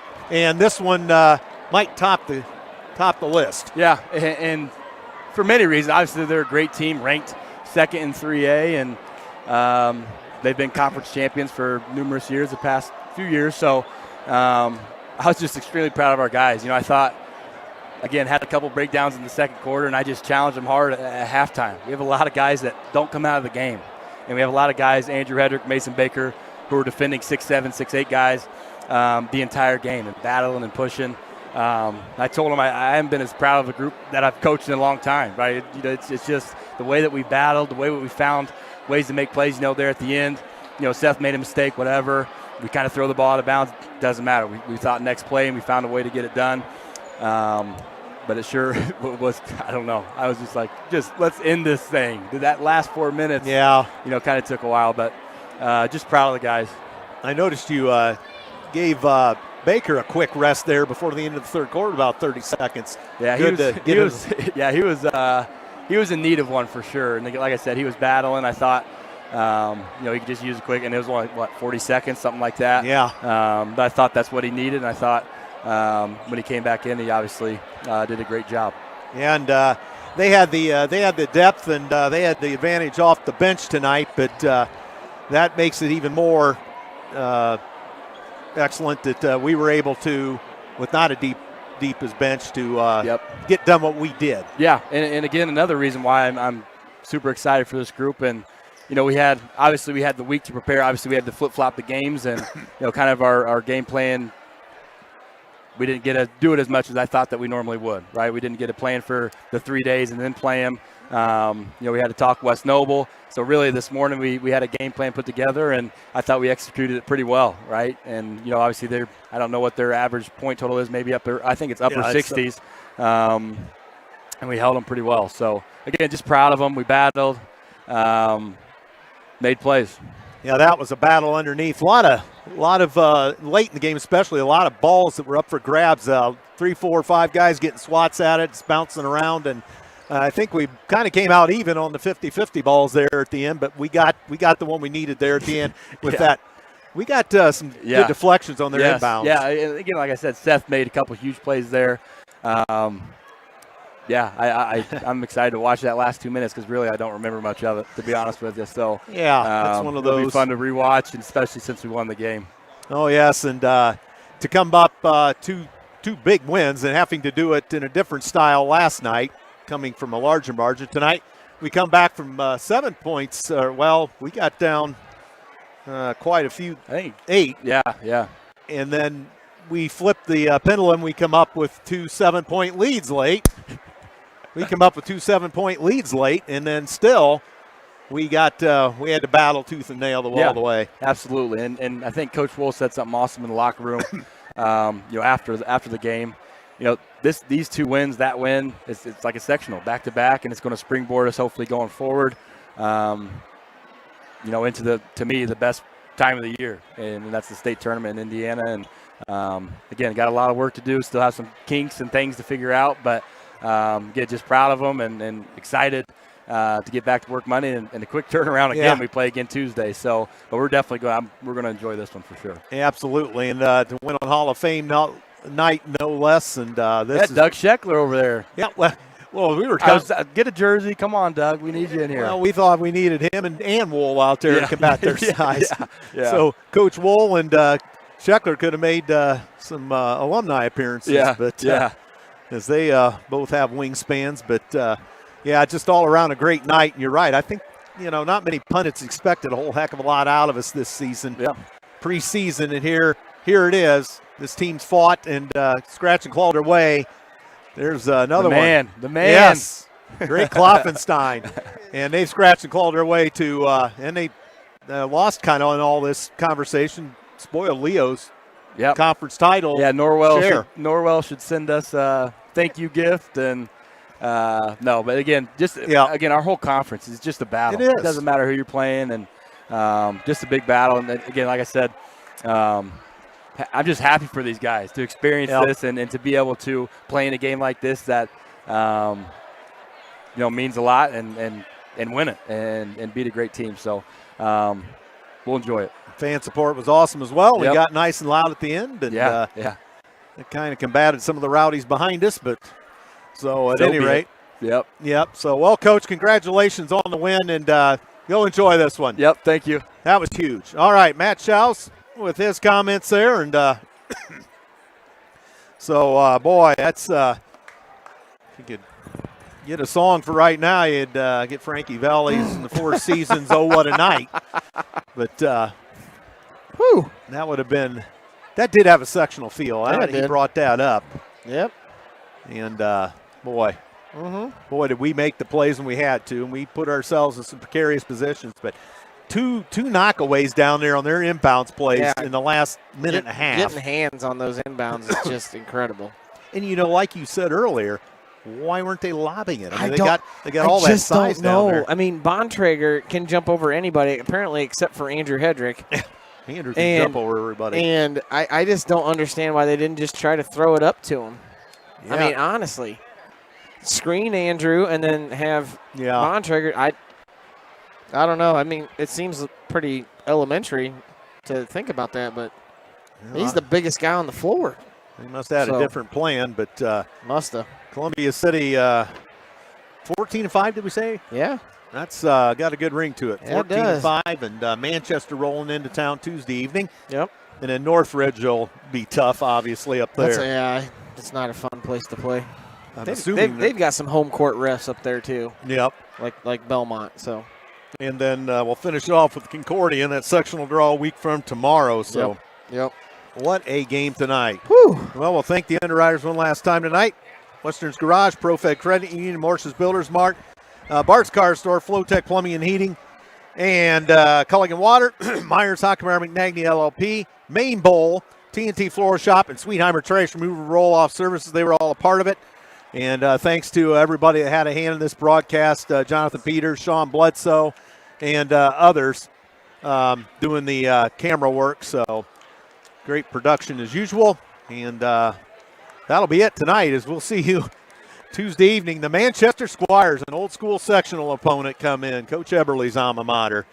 And that'll be something to see the Squires here again and their first trip into the new building. So that's going to wrap it up for tonight. From my broadcast partner and everybody mentioned earlier, Matt Curry. This is Andrew Thompson saying so long for Columbia City High School, telling you the final score tonight. It was a wild one, 59-55. It favored the Columbia City Eagles over Leo. Thanks for listening. Good night, everybody.